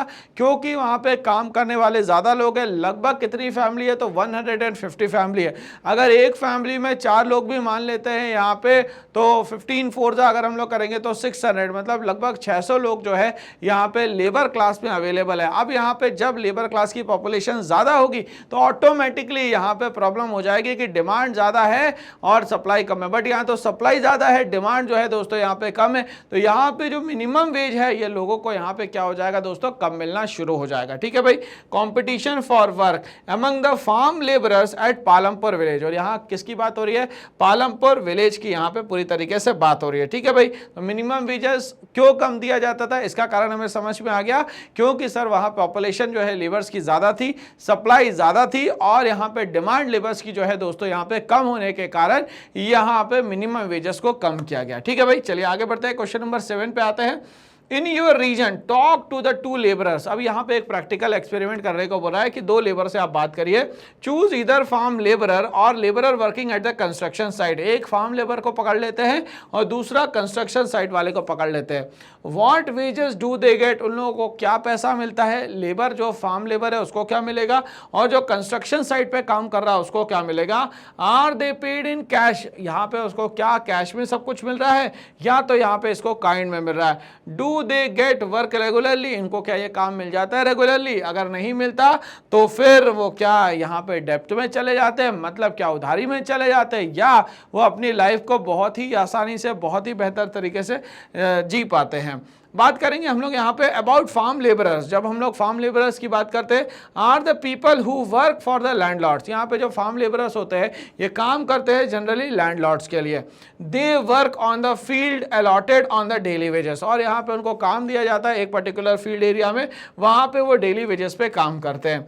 It depends from region to region. और यहाँ पे क्या करता है भैया, रीजन से रीजन अलग अलग होता है। हर जगह इसके जो वेजेस का क्राइटेरिया होगा दोस्तों वो अलग अलग होगा, ठीक है भाई। Sometimes they are paid in cash or get meals to.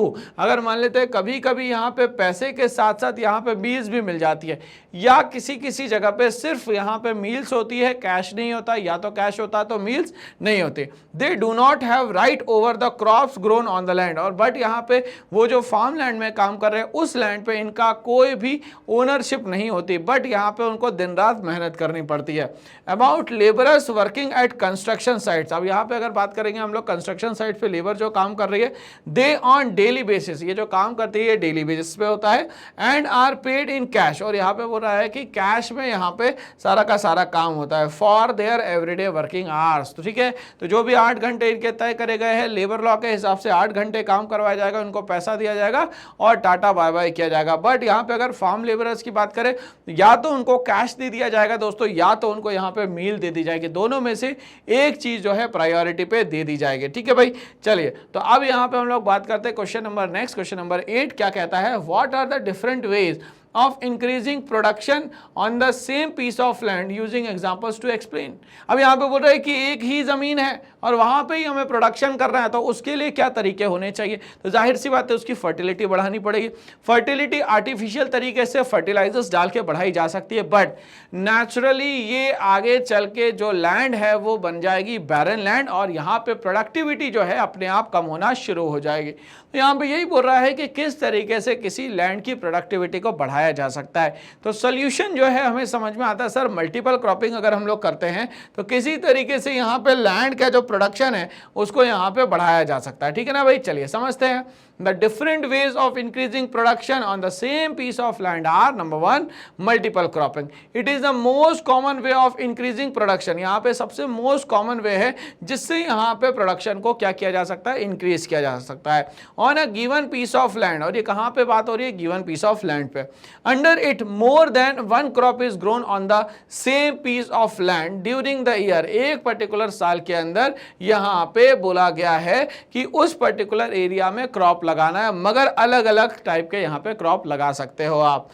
आगे बोलता है Indian farmer should grow at least 2 main crops in a year. Indian farmers क्या करता है, उस पर्टिकुलर लैंड पे 2 तरीके के क्रॉप्स लगाता है, या तो वो खरीफ लगाएगा तो राबी नहीं लगाएगा, राबी लगाएगा तो खरीफ नहीं लगाएगा, कभी कभी खरीफ भी लगाएगा राबी भी लगाएगा। तो जायद के समय उसको ये जमीनें जो है खाली छोड़नी पड़ेगी ताकि ये जो सॉइल है वो खुद से क्या हो जाए, रिचार्ज हो जाए। ठीक है भाई। In India some farmers are growing a third crop also over the last 20 years. और यहाँ पे कोशिश कर रहे हैं कि जो थर्ड क्रॉप होता है उसको भी यहाँ पे लगाया जा सके और उसको भी यहाँ पे ग्रेन जो आ रहा है हमारे पास, ये जो हमारे पास ग्रेन्स आ रहे हैं उसको थर्ड क्रॉप में भी कंसीडर किया जाए। मतलब खरीफ लगाना है, राबी लगाना है और जायद हो पाया तो जायद भी लगाना है, या तो जैसे हम लोगों ने पालमपुर में देखा कि थर्ड क्रॉप को कंसीडर किया पोटैटो, तो अगर मान ले तो पोटैटो लगा सकते हो तो पोटैटो भी लगाओ, ये भी अच्छा सोर्स ऑफ इनकम बन सकता है यहाँ पे। तो इस तरीके से ये समझ में आया कि तीसरे क्रॉप को भी यहाँ पे लगाया गया। ठीक है भाई। आगे हम लोग बात करते हैं मॉडर्न फार्मिंग मेथड्स की।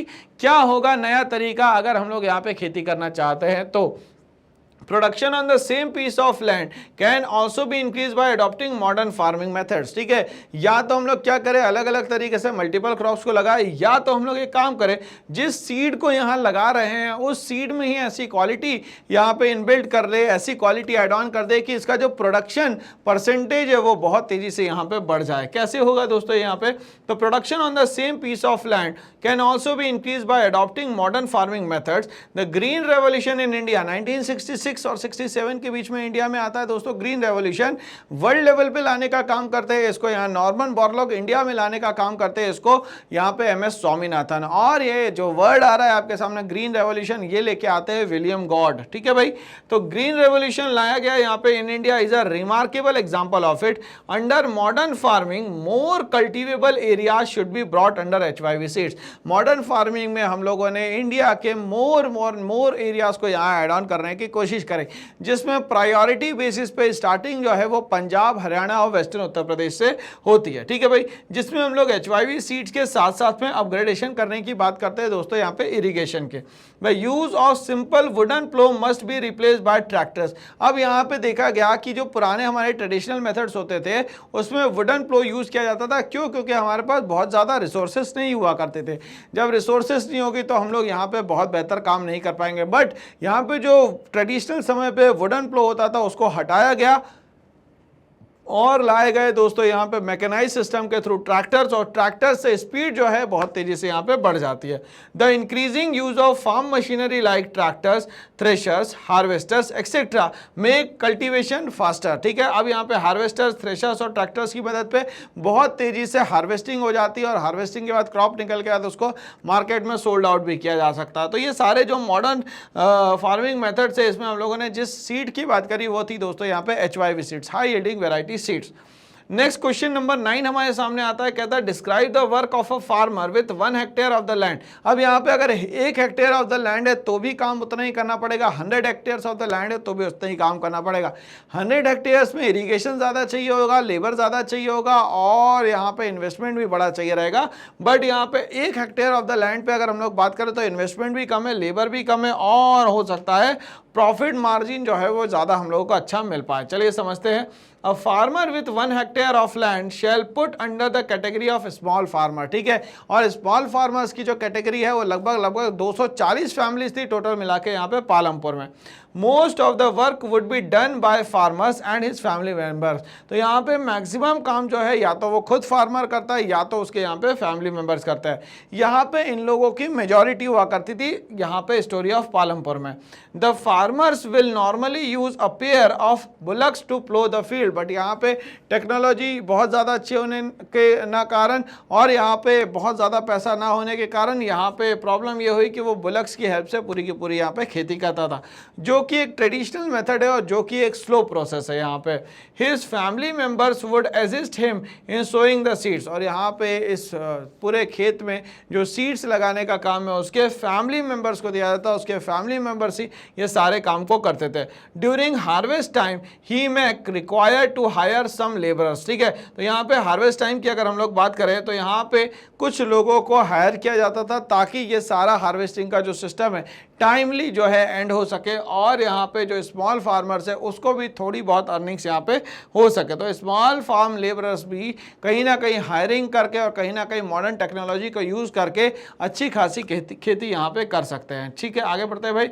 How do the medium and large farmers obtain capital for farming. यहाँ पे मीडियम और यहाँ पे लार्ज फार्मर्स जो है उनके पास पैसा आता कहाँ से। तो यहाँ पे मीडियम की अगर हम लोग बात करें तो लगभग 240 फैमिली, और यहाँ पे लार्ज फार्मर्स की बात करेंगे तो वो यहाँ पे है दोस्तों लगभग 60 family. How is it different from the small farmers, ये स्मॉल फार्मर्स से अलग कैसे है। तो ये मीडियम लार्ज जो है वो टोटल मिला के होगा यहाँ पे 240 प्लस 60 इजिकल्स टू 300, और यहाँ पे ये जो स्मॉल फार्मर्स है ये सिर्फ और सिर्फ कितने हो गए 240, और जो लार्ज फार्मर्स है वो कितने हो गए दोस्तों यहाँ पे 60। तो इस तरीके से ये पूरा कंपोजिशन है स्टोरी ऑफ पालमपुर विलेज का, और विलेज में इस तरीके से लैंड डिस्ट्रीब्यूशन हुआ है। तो चलिए हम लोग मूव करेंगे अब आंसर की तरफ, और यहाँ पे जब पूरा प्रेडिक्ट कर लिया गया है पूरा डेटा तो हम लोग को क्लियर हो गया कि 450 फैमिली को किस तरीके से यहाँ पे डिवाइड किया गया था। इसको हम लोग अगर 3 पार्ट्स में बांटे तो वो 240, 60 और यहाँ पे 150 रहेगा। ठीक है भाई, चलिए तो समझते हैं कि मीडियम और लार्ज फार्मर्स डिफरेंट कैसे थे यहाँ पे स्मॉल फार्मर्स से। स्मॉल फार्मर्स वो 150 फैमिली यहाँ पे जो कि दलित हुआ करती थी, जिन लोगों का घर जो है घास और बहुत ज्यादा अच्छा नहीं मड के हेल्प से इनको बनाया जाता था दोस्तों, जो बड़ी ही डिफिकल्ट सिचुएशंस में यहाँ पे लाइफ में सरवाइव कर पा रहे थे। तो ठीक है भाई, बात करते हैं medium and large farmers usually have surplus cash. अब यहाँ पे इन लोगों के पास क्या है, सरप्लस कैश आ जाता था। जैसे कि हम लोगों को पता है कि यहाँ पे मीडियम और लार्ज फार्मर्स जो है वो मॉडर्न फार्मिंग का इस्तेमाल कर सकते थे। क्यों? क्योंकि इनके पास 2 एडवांटेज थे। एक तो अच्छा खासा एडवांटेज जो था वो था यहाँ पे मॉनेटरी टर्म में, मतलब पैसा इन लोगों के पास ऑलरेडी था। पैसा कहां से आएगा, मॉनेटरी टर्म कैसे आएगा, तो सर यहां पे आएगा किसी भी चीज के सरप्लस प्रोडक्शन से। अब ये सरप्लस प्रोडक्शन क्या होता है सर, तो सरप्लस प्रोडक्शन का मतलब ये होता है कि हम लोगों ने जितना एक्सपेक्ट किया था उससे ज्यादा ही अगर हमारे पास ग्रेन्स का प्रोडक्शन इस साल हो जाता है तो that is known as surplus production. क्या कहलाता है दोस्तों यहाँ पे, ये सरप्लस प्रोडक्शन कहलाता है। ठीक है भाई, चलिए हम लोग यहाँ पे बात करते हैं कि यहाँ पे जो लार्ज फार्मर्स थे और मीडियम फार्मर्स जो थे वो यहाँ पे मॉडर्न फार्मिंग का इस्तेमाल कर रहे थे। इस मॉडर्न फार्मिंग में हम लोग को ये याद रखना है दोस्तों कि मॉडर्न फार्मिंग में ये लोग क्या कर रहे थे, तो मॉडर्न फार्मिंग में ये लोग इस्तेमाल कर रहे थे HYV seeds. HYV stands for high yielding variety seeds. ठीक है, हाई यील्डिंग वैरायटी सीड्स यहाँ पे यूज करेगा, और high yielding variety seeds use करने के कारण प्रोडक्शन जो है जितना हो रहा था उससे और ज्यादा होने लगता है, जिसके कारण यहाँ पे सरप्लस कैपेसिटी हो जाती है यहाँ पे प्रोडक्शन की। ओके, चलिए हम लोग बात करते हैं। Since they have land and house, अगर मान लेते हैं उनके पास लैंड और हाउस भी है तो इन लोगों को अब कोई बहुत बड़ा इन्वेस्टमेंट तो करना ही नहीं है। दे easily get loan from the bank. अब यहाँ पे अगर हम लोग बात करें तो मीडियम और लार्ज जो फार्मर्स हुआ करते थे उनके पास अच्छा खासा घर होने के कारण और यहाँ पे अच्छी खासी खेती होने के कारण वहाँ पे उनका बैंक बैलेंस भी अच्छा होगा और बैंक जो है यहाँ पे लोन भी दे देती होगी। अगर हम लोग यहाँ पे बात करेंगे दोस्तों बैंकिंग सेक्टर की, तो बैंकिंग सेक्टर जो है एक ऑर्गेनाइज्ड सेक्टर है। जब ये बैंकिंग सेक्टर एक ऑर्गेनाइज सेक्टर की तरह काम करता है दोस्तों, तो यहाँ पे ये बात याद रखना जरूरी है कि यहाँ पे सारे नॉर्म, सारे पेपर वर्क और सारी फॉर्मेलिटी जो है दोस्तों आपको यहाँ पे पूरी करनी पड़ेगी, जिसमें कि सबसे पहले हम लोग बात करते हैं यहाँ पे KYC की। KYC stands for know your customer. तो यहाँ पे जो भी विशेष व्यक्ति लोन लेना चाहता है उसकी KYC नॉर्म्स अगर फुलफिल होगी तो ही उसको यहाँ पे लोन मिल पाएगा। ठीक है भाई, चलिए दूसरी अगर हम लोग बात करें तो गवर्नमेंट ने एक अच्छा खासा लोन सिस्टम निकाला जिसको कहा जाता है दोस्तों यहाँ पे KCC। KCC स्टैंड्स फॉर किसान क्रेडिट कार्ड। क्योंकि हम लोगों को पता है यहाँ पे जब भी हम एग्रीकल्चर की बात करते हैं तो प्रीपे सिस्टम चलता है, मतलब पहले पैसा लगाओ, पहले पैसा दो, उसके बाद यहाँ पे हार्वेस्टिंग के समय ये पैसा यहाँ पे आ पाएगा। ठीक है ना भाई, चलिए तो यहाँ पे ये समझ में आया कि अगर पर्सन मान लेते हैं जो सीजन्स चलते हैं हमारे यहाँ 3, उसमें वो पहले सीजन में अगर मान लेते हैं यहाँ पे क्रॉप प्रोडक्शन करना चाहता है तो क्रॉप प्रोडक्शन यहाँ पे करेगा वो जुलाई से लेके यहाँ पे अक्टूबर में। बट यहाँ पे जब वो जुलाई से लेके अक्टूबर में करेगा दोस्तों तो कहानी ये है कि इसको पैसा जो चाहिए वो चाहिए मई और जून में, मतलब जुलाई अक्टूबर तक यहाँ पे ये जो काम चल रहा है इसके लिए पैसा इसको एडवांस में चाहिए।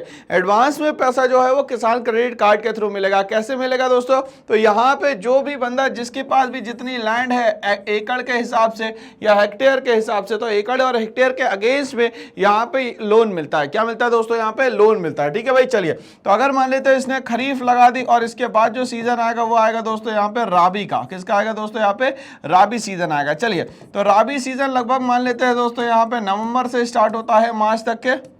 तो ये जो राबी सीजन जो नवंबर से लेके लगभग मार्च तक के चलेगा, उसके लिए यहाँ खरीफ सीजन में जो आपने लोन लिया है वो पेड ऑफ करोगे, तब जाके राबी में आप यहाँ पे लोन ले सकते हो। That's why it is known as Kisan credit card. ठीक है भाई, चलिए और अगर मान लेते हैं राबी का पेड करना है तो वो जायद सीजन, अगर आपको यहाँ पे क्रॉप प्रोडक्शन करना है तो जायद सीजन के लिए आपको राबी में जो भी यहाँ पे लोन लिया था वो पेड ऑफ करना पड़ेगा। तो इस तरीके से यहाँ पे लोन अलग अलग तरीके से मिल सकता है, ऑर्गेनाइज सेक्टर से भी मिल सकता है, बट उसके लिए यहां पे एक और नाम होता है। यहां तक की कहानी क्लियर हो गई होगी मेरे ख्याल से सभी को। इसके लिए एक और नाम बोलते हैं भाई यहां पे कि वो हमें चाहिए एक score which is known as CIBIL. ठीक है, तो लोन लेने के लिए आपको यहाँ पे केवाईसी तो फुलफिल करना ही है, साथ में आपको जो सिबिल स्कोर है वो भी क्या करना है दोस्तों? यहाँ पे कंप्लीट करना है। ठीक है, सिबिल स्कोर लगभग कहा जाता है कि अगर किसी पर्सन का 750 प्लस पॉइंट्स है, स्कोर है, तो उसका सिबिल स्कोर जो है वो बहुत अच्छा यहाँ पे माना जाता है। ठीक है भाई, अब ये सिबिल स्कोर होता क्या है तो हम लोग सिबिल को समझ लेते हैं।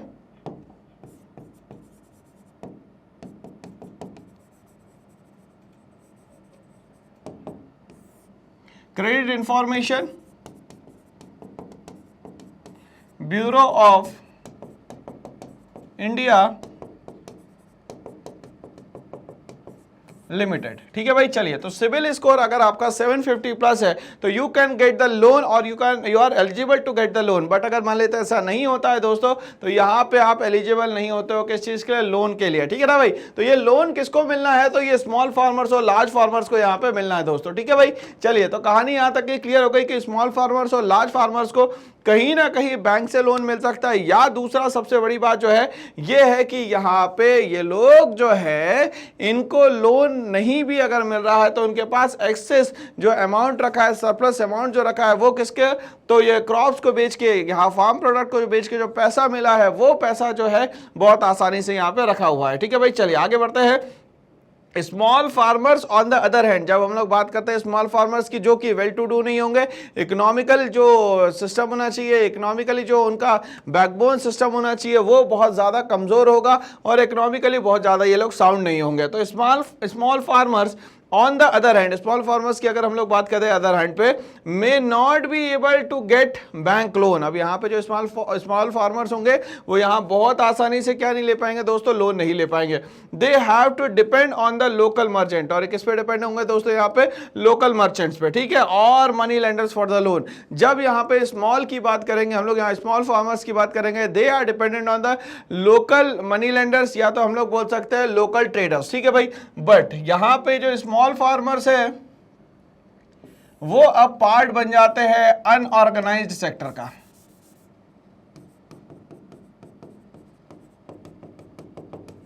तो ये दोस्तों पार्ट बन गए कहां का? तो ये बन गए पार्ट दोस्तों यहाँ पे अनऑर्गेनाइज्ड सेक्टर का। अनऑर्गेनाइज्ड सेक्टर का मतलब वो सारे सेक्टर जिनको यहाँ पे गवर्नमेंट की परमिशन नहीं दी जाती। ठीक है, वो सारे सेक्टर को क्या बोलते हैं हम लोग यहाँ पे? Unorganise sector. ठीक है भाई, तो अभी हम लोग बात भी कर रहे हैं अनऑर्गेनाइज सेक्टर की। ठीक है ना भाई, चलिए अब ये करते क्या है अनऑर्गेनाइज सेक्टर में कि जो भी किसान होगा उसकी जो भी जमीन होगी, मतलब लैंड के जो भी ओरिजिनल पेपर होंगे, तो इन लैंड के ओरिजिनल पेपर को क्या कर लिया जाएगा? गिरवी रख लिया जाएगा। गिरवी का मतलब सीधा सीधा यहाँ पे ये हो गया कि इसको सिक्योरिटी पर्पस के लिए या तो एज अ मॉर्टगेज इनके जो ओरिजिनल पेपर्स रहेंगे लैंड के वो रख लिए जाएंगे, और इनको जितना भी अमाउंट चाहिए कैश में इनको दे दिया जाएगा। ठीक है, बट कहा जाएगा कि आपको ये अमाउंट पे देना होगा रेट ऑफ इंटरेस्ट।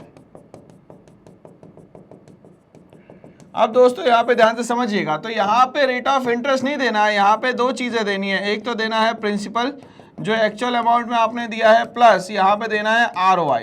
बट ये ROI जो होता है, रेट ऑफ इंटरेस्ट, इतना ज़्यादा होता है कि एक नॉर्मल पीपल जो कि यहाँ खेती किसानी से रिलेटेड है वो यहाँ दे ही नहीं पाएगा ये पैसा।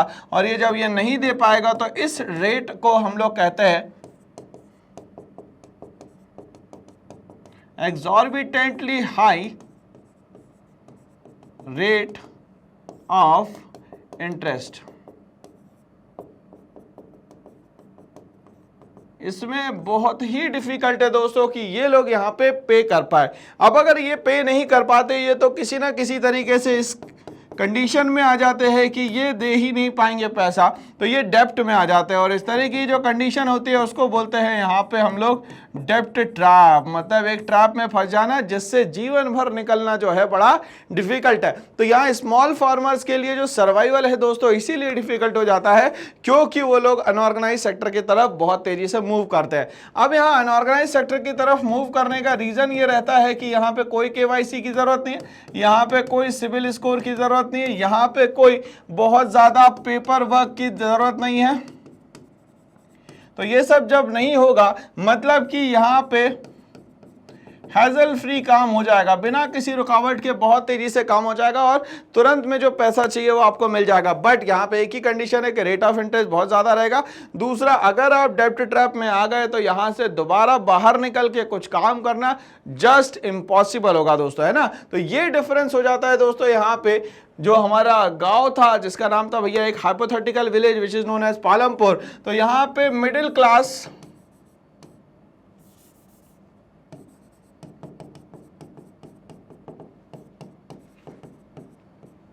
एंड यहां पे जो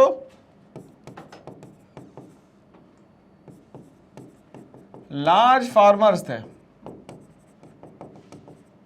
ठीक है, मिडिल क्लास मतलब यहां पे ये जो मीडियम और लार्ज फार्मर्स है इन दोनों का कॉम्बिनेशन जो है वो कहीं ना कहीं ऑर्गेनाइज सेक्टर की तरफ मूव करता है।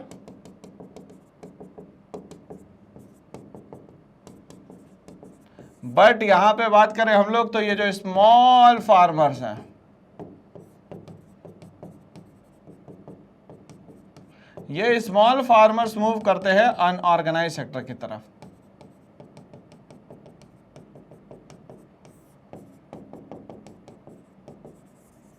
ठीक है भाई, कहानी यहां तक क्लियर हो गई। तो what is the difference between the middle and the medium और द लार्ज फार्मर्स, और यहाँ बात करेंगे हम लोग स्मॉल फार्मर्स। तो यहाँ पे बैंकिंग सिस्टम का और यहाँ पे जो पैसा लेने का सिस्टम है दोनों का ही दोस्तों यहाँ पे 100% अलग अलग दिखाई हम लोगों को देता है। तो इस तरीके से यहाँ पे कहानी क्लियर होती है दोस्तों कि मीडियम और लार्ज फार्मर जो थे वो किस तरीके से यहाँ पे पैसा लेते थे और जो स्मॉल फार्मर्स थे वो किस तरीके से यहाँ पे पैसा का यहाँ पे लेन देन कर पाते थे।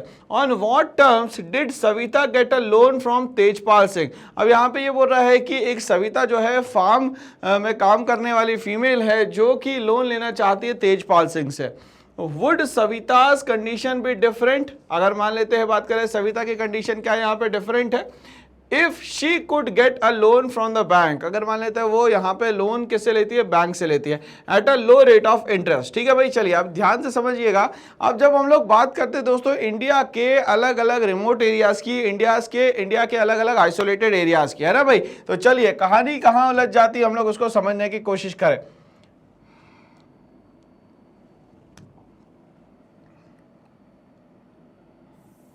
देखिएगा, तो यहां पे जो सविता जी है वो एक इंडिविजुअल है।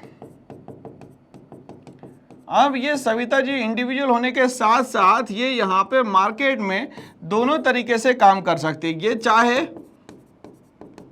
तो ऑर्गेनाइज्ड सेक्टर की तरफ भी जा सकती है और दूसरा ये चाहे तो ये अनऑर्गेनाइज सेक्टर की तरफ भी जा सकते हैं। ठीक है, बट यहां पे सविता उस जगह जाना पसंद करेगी जहां पे प्रॉब्लम्स कम हो और जहां पे काम जो है बहुत आसानी से हो जाए। ठीक है भाई, चलिए अगर ये अनऑर्गेनाइज सेक्टर में जाएगी तो इसको जाना पड़ेगा यहां पे मनी लेंडर्स के पास, या जाना पड़ेगा दोस्तों इसको रिलेटिव्स के पास, या तो इसको जाना पड़ेगा अपने फ्रेंड्स के पास, या तो यहां पे जाना पड़ेगा बिग ट्रेडर्स के पास, या इसको हम लोग बोलते हैं यहाँ पे बिग लैंडलॉर्ड्स। तो ये सारे लोग जो है यहाँ पे सविता जी को पैसा देने के लिए तैयार है। अगर यहाँ पे बात करें, कोई पर्सन है जिसका नाम है यहाँ पे तेजपाल सिंह। तेजपाल सिंह जो है यहाँ पे अनऑर्गेनाइज सेक्टर का पार्ट है, और दूसरा ये यहाँ पे लोन देने को तैयार है। किसको?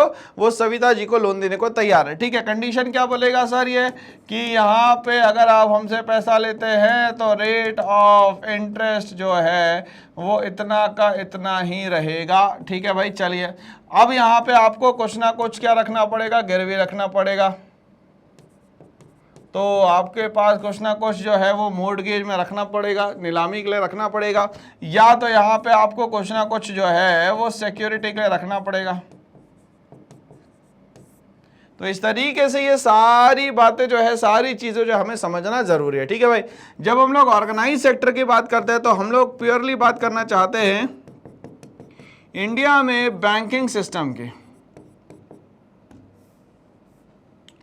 जब हम लोग इंडिया में बैंकिंग सिस्टम की तरफ जाते हैं तो हमें समझ में आता है कि central bank is known as RBI. तो यहाँ पे आरबीआई जो भी यहाँ पे रूल्स एंड रेगुलेशंस बनाएगा वो सारे बैंकों को यहाँ पे फॉलो करना पड़ेगा। ठीक है भाई, तो आरबीआई का एक्ट 1934 के अकॉर्डिंग आरबीआई जो है पूरी तरीके से यहाँ पे काम करता है। ठीक है भाई, और यहाँ पे आरबीआई का नेशनलाइजेशन जो है, जब ये पूरे इंडिया के लिए शुरू हो जाता है काम करना, तब कब होता है ये बताना है।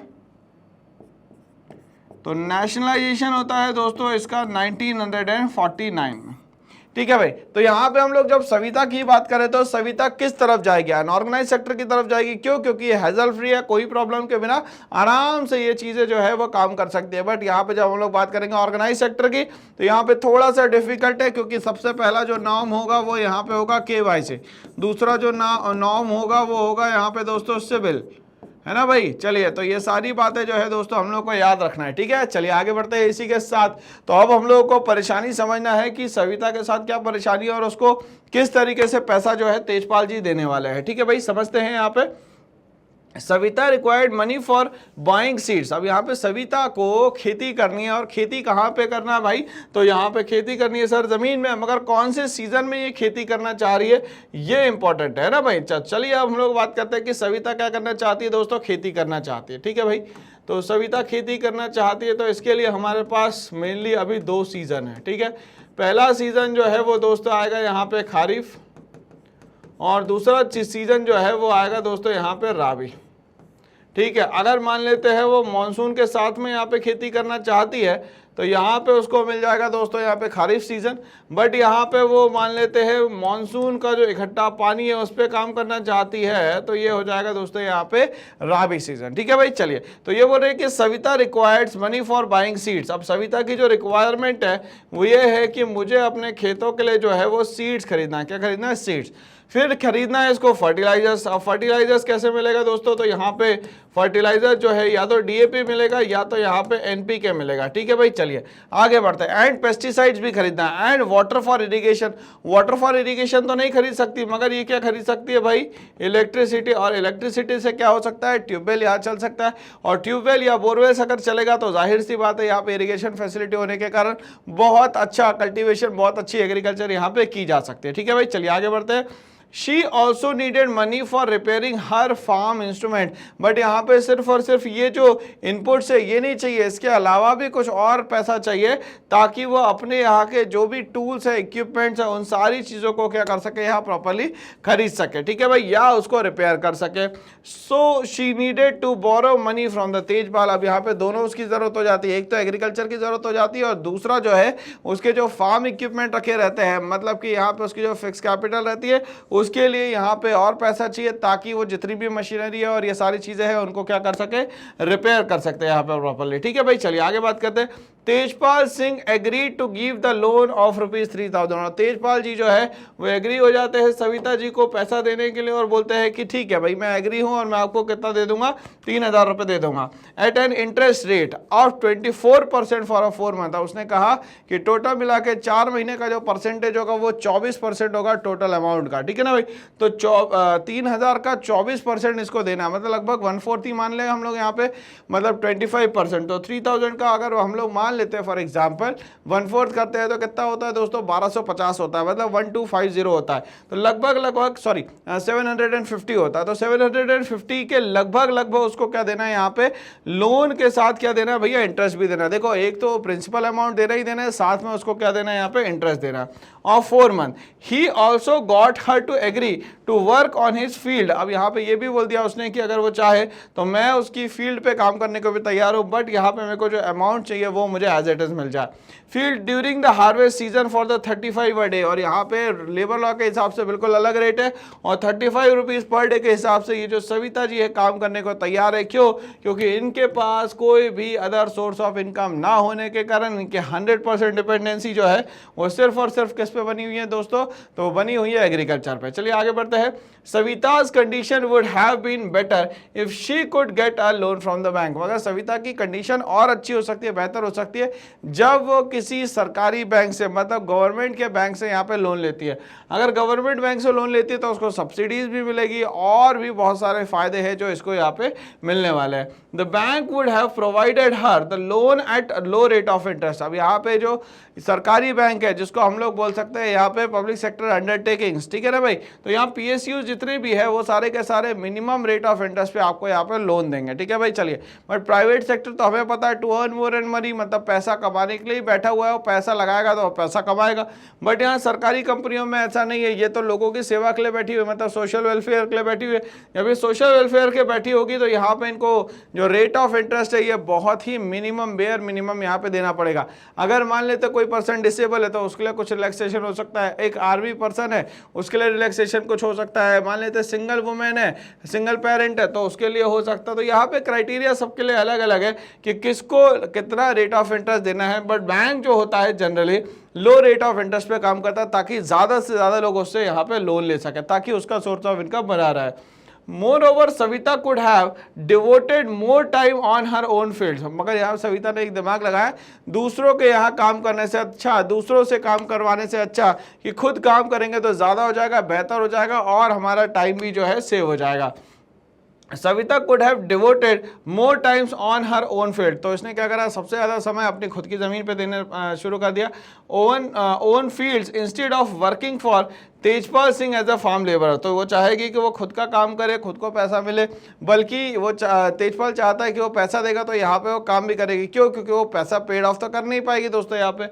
चलिए, इसी के साथ क्वेश्चन नंबर 12 जो है हमारे पास आता है। क्वेश्चन नंबर 12 कहता है talk to some old resident in your regions. ठीक है, तो यहाँ पे ओल्ड सिटीजन्स की बात करिए, मतलब लगभग 60 एंड 60+ लोगों की बात करी गई है। In your region and write a short report on the changes in irrigation. ठीक है, और शॉर्ट रिपोर्ट लिखना है यहाँ पे दोस्तों इरिगेशन पे, and changes in production method during the last 30 years. और 30 सालों के अंदर क्या प्रोडक्शन मेथड में चेंजेस आए वो सारे हम लोग को यहाँ पे बताना है। ठीक है भाई, चलिए अब यहाँ पे हम लोग अपने हिसाब से अगर ये पूरा का पूरा क्वेश्चन सॉल्व करते हैं तो, क्योंकि ऑलरेडी हम लोग ये सारे क्वेश्चंस कर चुके हैं, तो यहाँ पे ये समझ में आ गया कि लोगों को क्या करना पड़ेगा भैया। तो यहाँ पे इरिगेशन के लिए बहुत अच्छा काम यह है कि जब भी रेन वाटर हार्वेस्टिंग करा जाए या जो भी यहाँ पे मानसून में पानी आ रहा है उस पानी को यहाँ पे मैक्सिमम जो है वो स्टोर किया जाए। ठीक है भाई, चलिए इसके बाद हम लोग बात करेंगे कि जो प्रोडक्शन मेथड है लास्ट 30 ईयर्स में उसको चेंज किया जाए, मतलब सिर्फ खरीफ, राबी और जायद अलग अलग सीजन पर ना लगाया जाए और ऐसी भी कोई कॉमन चीज़ें देखी जाए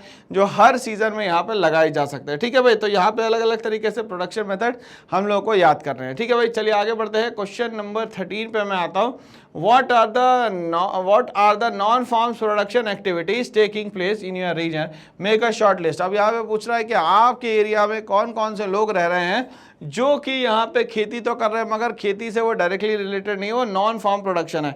इसकी लिस्ट हम लोग को बतानी है कौन कौन से लोग हो सकते हैं इसमें। देखिए, तो किसानों के लिए ज़रूरी है साइकिल रिपेयर। क्यों? क्योंकि वहाँ बहुत ज़्यादा फ्यूल और ये सब चीज़ें नहीं पहुँच पाती। शॉप्स की बात करिए हम लोगों ने, शॉप्स के बाद हम लोग बात करेंगे कारपेंटर जो कि लकड़ियों का काम करते हैं, लकड़ियों से कुछ चीज़ें बनाते हैं। आयरन स्मिथ की अगर हम लोग बात करें यहाँ पे, तो जो लोहे से कोई प्रोडक्ट बनाता है उसको आयरन स्मिथ कहते हैं। जनरल स्टोर जहाँ पे ओवरऑल सारा सामान मिलता हो। ठीक है, टी स्टॉल अगर हम लोग स्टार्ट करना चाहते हैं तो वो बड़ा अच्छा काम है टी स्टॉल का। Stationery shops, computer training institute etcetera, तो ये सारे एजुकेशन सिस्टम की बात कर रहे हैं यहाँ पे दोस्तों। इसी के साथ आगे बढ़ते हैं क्वेश्चन नंबर 13 के बाद आएगा question number 14, what can be done so that more non farm production activities can be started in villages. तो यहाँ पे बोल रहा है कि ऐसा क्या किया जाए जिससे कि नॉन फॉर्म प्रोडक्शन एक्टिविटी जो है वो स्टार्टेड हो जाए, कहाँ पे, विलेजेस में। ठीक है, मतलब कहीं ना कहीं ये कॉम्पिटेंसी बेस्ड क्वेश्चन की तरफ पूछ रहा है कि यार अगर ऐसी कंडीशन हो गई तो आप यहाँ पे क्या करोगे। ठीक है भाई, तो इनने कहा यहाँ पे अगर नॉन फॉर्म प्रोडक्शन जो है ये ज़्यादा होगा, ठीक है, what can be done so that non farm production activities can be started in villages. तो सबसे पहला जो एडवांटेज आएगा दोस्तों वो आएगा यहाँ पे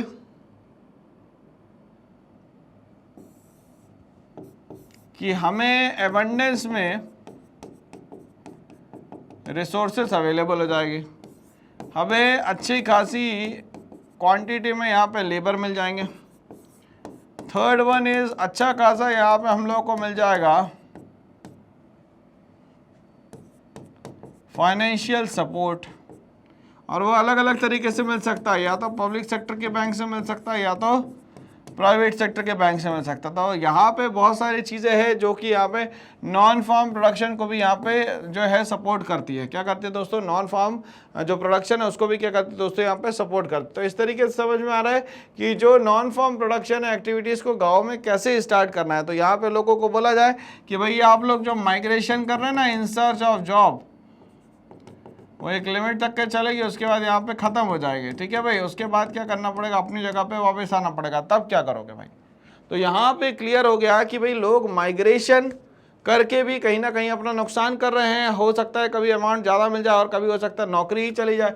तो इस तरीके से समझ में आ रहा है कि लोग जो है वो अब फार्म की जगह पहुँच जा रहे हैं दोस्तों नॉन फार्म एक्टिविटीज़ की तरफ। किस तरफ पहुँच जा रहे हैं दोस्तों, नॉन फार्म एक्टिविटीज़ की तरफ। ठीक है, the government should improve electricity supply. अब गवर्नमेंट ने कहा बेसिक नेसेसिटीज जो है वो उस पर इलेक्ट्रिसिटी भी आती है, बिना इलेक्ट्रिसिटी के कोई भी यहाँ पे काम नहीं हो सकता। बिल्कुल सही बात है। ठीक है, supply in the villages, it should open more schools. अब यहाँ पे देखिए अगर फैसिलिटी दे रही है गवर्नमेंट तो आपको ये भी बोल रही है कि केपेबल भी बनो, साथ में केपेबल बनोगे तभी तो गवर्नमेंट का और हमारे जो भी रीजन्स के लोग हैं उन लोगों का सपोर्ट कर पाओगे। तो यहाँ पे यही बोलता है कि इलेक्ट्रिक सप्लाई की बात करिए। और दूसरा यहाँ पे अगर मान लेते हैं कि खोले जाएंगे तो वो पहले सबसे खोले जाएंगे यहाँ पे एलिमेंट्री स्कूल्स। ठीक है, मतलब बेसिक स्कूल्स। ठीक है, so that childrens can grow to become educated adults. और यहाँ पे जैसे जैसे वो ग्रोथ करते जाएंगे तो यहाँ पे पढ़ने लिखने वाली की जनसंख्या ज़्यादा हो जाएगी, पढ़ाई लिखाई से समझदारी लाने वाले जो लोग होंगे वो यहाँ पे अब ज़्यादा आ जाएंगे। ठीक है भाई, more over government can also provide vocational training. और गवर्नमेंट क्या करती है यहाँ पे वोकेशनल ट्रेनिंग देती है, पर्टिकुलर कुछ सब्जेक्ट को लेके यहाँ पे पर्टिकुलर ट्रेनिंग दी जाती है जो कि प्रैक्टिकल अप्रोच पे होती है, जो कि यहाँ पे कभी भी थ्योरी अप्रोच पे नहीं रहती। ठीक है भाई, वोकेशनल ट्रेनिंग इंस्टीट्यूट्स की बात करेंगे। To the rural youth these activities would help in increasing non farm production activities in the village। और ये सारी एक्टिविटीज जो है कहीं ना कहीं हेल्प करती है कि नॉन फार्म जो एरियाज है, नॉन फार्म जो यहाँ प्रोडक्शन है वो कितना बेहतर से बेहतर यहाँ पे किया जा सकता है। ठीक है ना भाई, चलिए आगे बढ़ते हैं। 3 things that need to be done to encourage non-farm production activities in villages। दूसरा एक और तरीका हमें दिया गया है 3 तरीकों को मिला के, जिसमें हम लोग को बताया जाता है कि बहुत से ज़्यादा हम लोग खेती जो है 2 times 3 times 5 times कर सकते हैं, मगर लोग 10 times और 20 times भी यहाँ पे कर रहे हैं। ठीक है भाई, चलिए समझते हैं। The government should set up schemes whereby landless laborers and small farmers are able to get cheap loans. ठीक है, बट यहाँ पे ये बोल रहा है कि जो गवर्नमेंट है वो जो भी यहाँ पे स्कीम्स बनाएगी वो बनाएगी स्मॉल फार्मर्स के लिए या तो लेबरर्स के। ठीक है, बट ज़्यादा से ज़्यादा स्कीम का फ़ायदा कौन उठा लेता है, यहाँ पे उठा लेते हैं भाई जो जिनको चीप लोन मिल जाता है। चीप लोन किसको मिल जाएगा यहाँ पे, तो जो भी हाई क्लास के जो यहाँ पे फार्मर्स होंगे या मिडिल क्लास के जो फार्मर्स होंगे उनको दोनों को ही यहाँ पे चीप लोन जो है वो आसानी से मिल जाएगा। To start small individual community businesses, और थोड़ा बहुत पैसा आप मिला के ये अब यहाँ पे बिजनेस स्टार्ट कर देंगे दोस्तों, और जिससे ये क्या हो जाएंगे दोस्तों यहाँ पे सेल्फ डिपेंडेंट हो जाएंगे। चलिए आगे बढ़ते हैं इसी के साथ। In addition to financial assistant, पैसे की मदद के अलावा the government should set up rural workshop. और यहाँ पे गवर्नमेंट क्या बोल रही है, यहाँ पे रूरल वर्कशॉप होनी चाहिए, मतलब कि प्रैक्टिकली इंप्लीमेंटेशन हर चीज़ होनी चाहिए। To enhance the villagers to build on their skill level. ठीक है, और यहाँ पे क्या हो रहा है, ताकि वहाँ पे उनका जो भी मेंटल लेवल है, जो भी मेंटल स्ट्रेंथ है, उसको पहले से और भी ज़्यादा यहाँ पे बढ़ाया जा सके।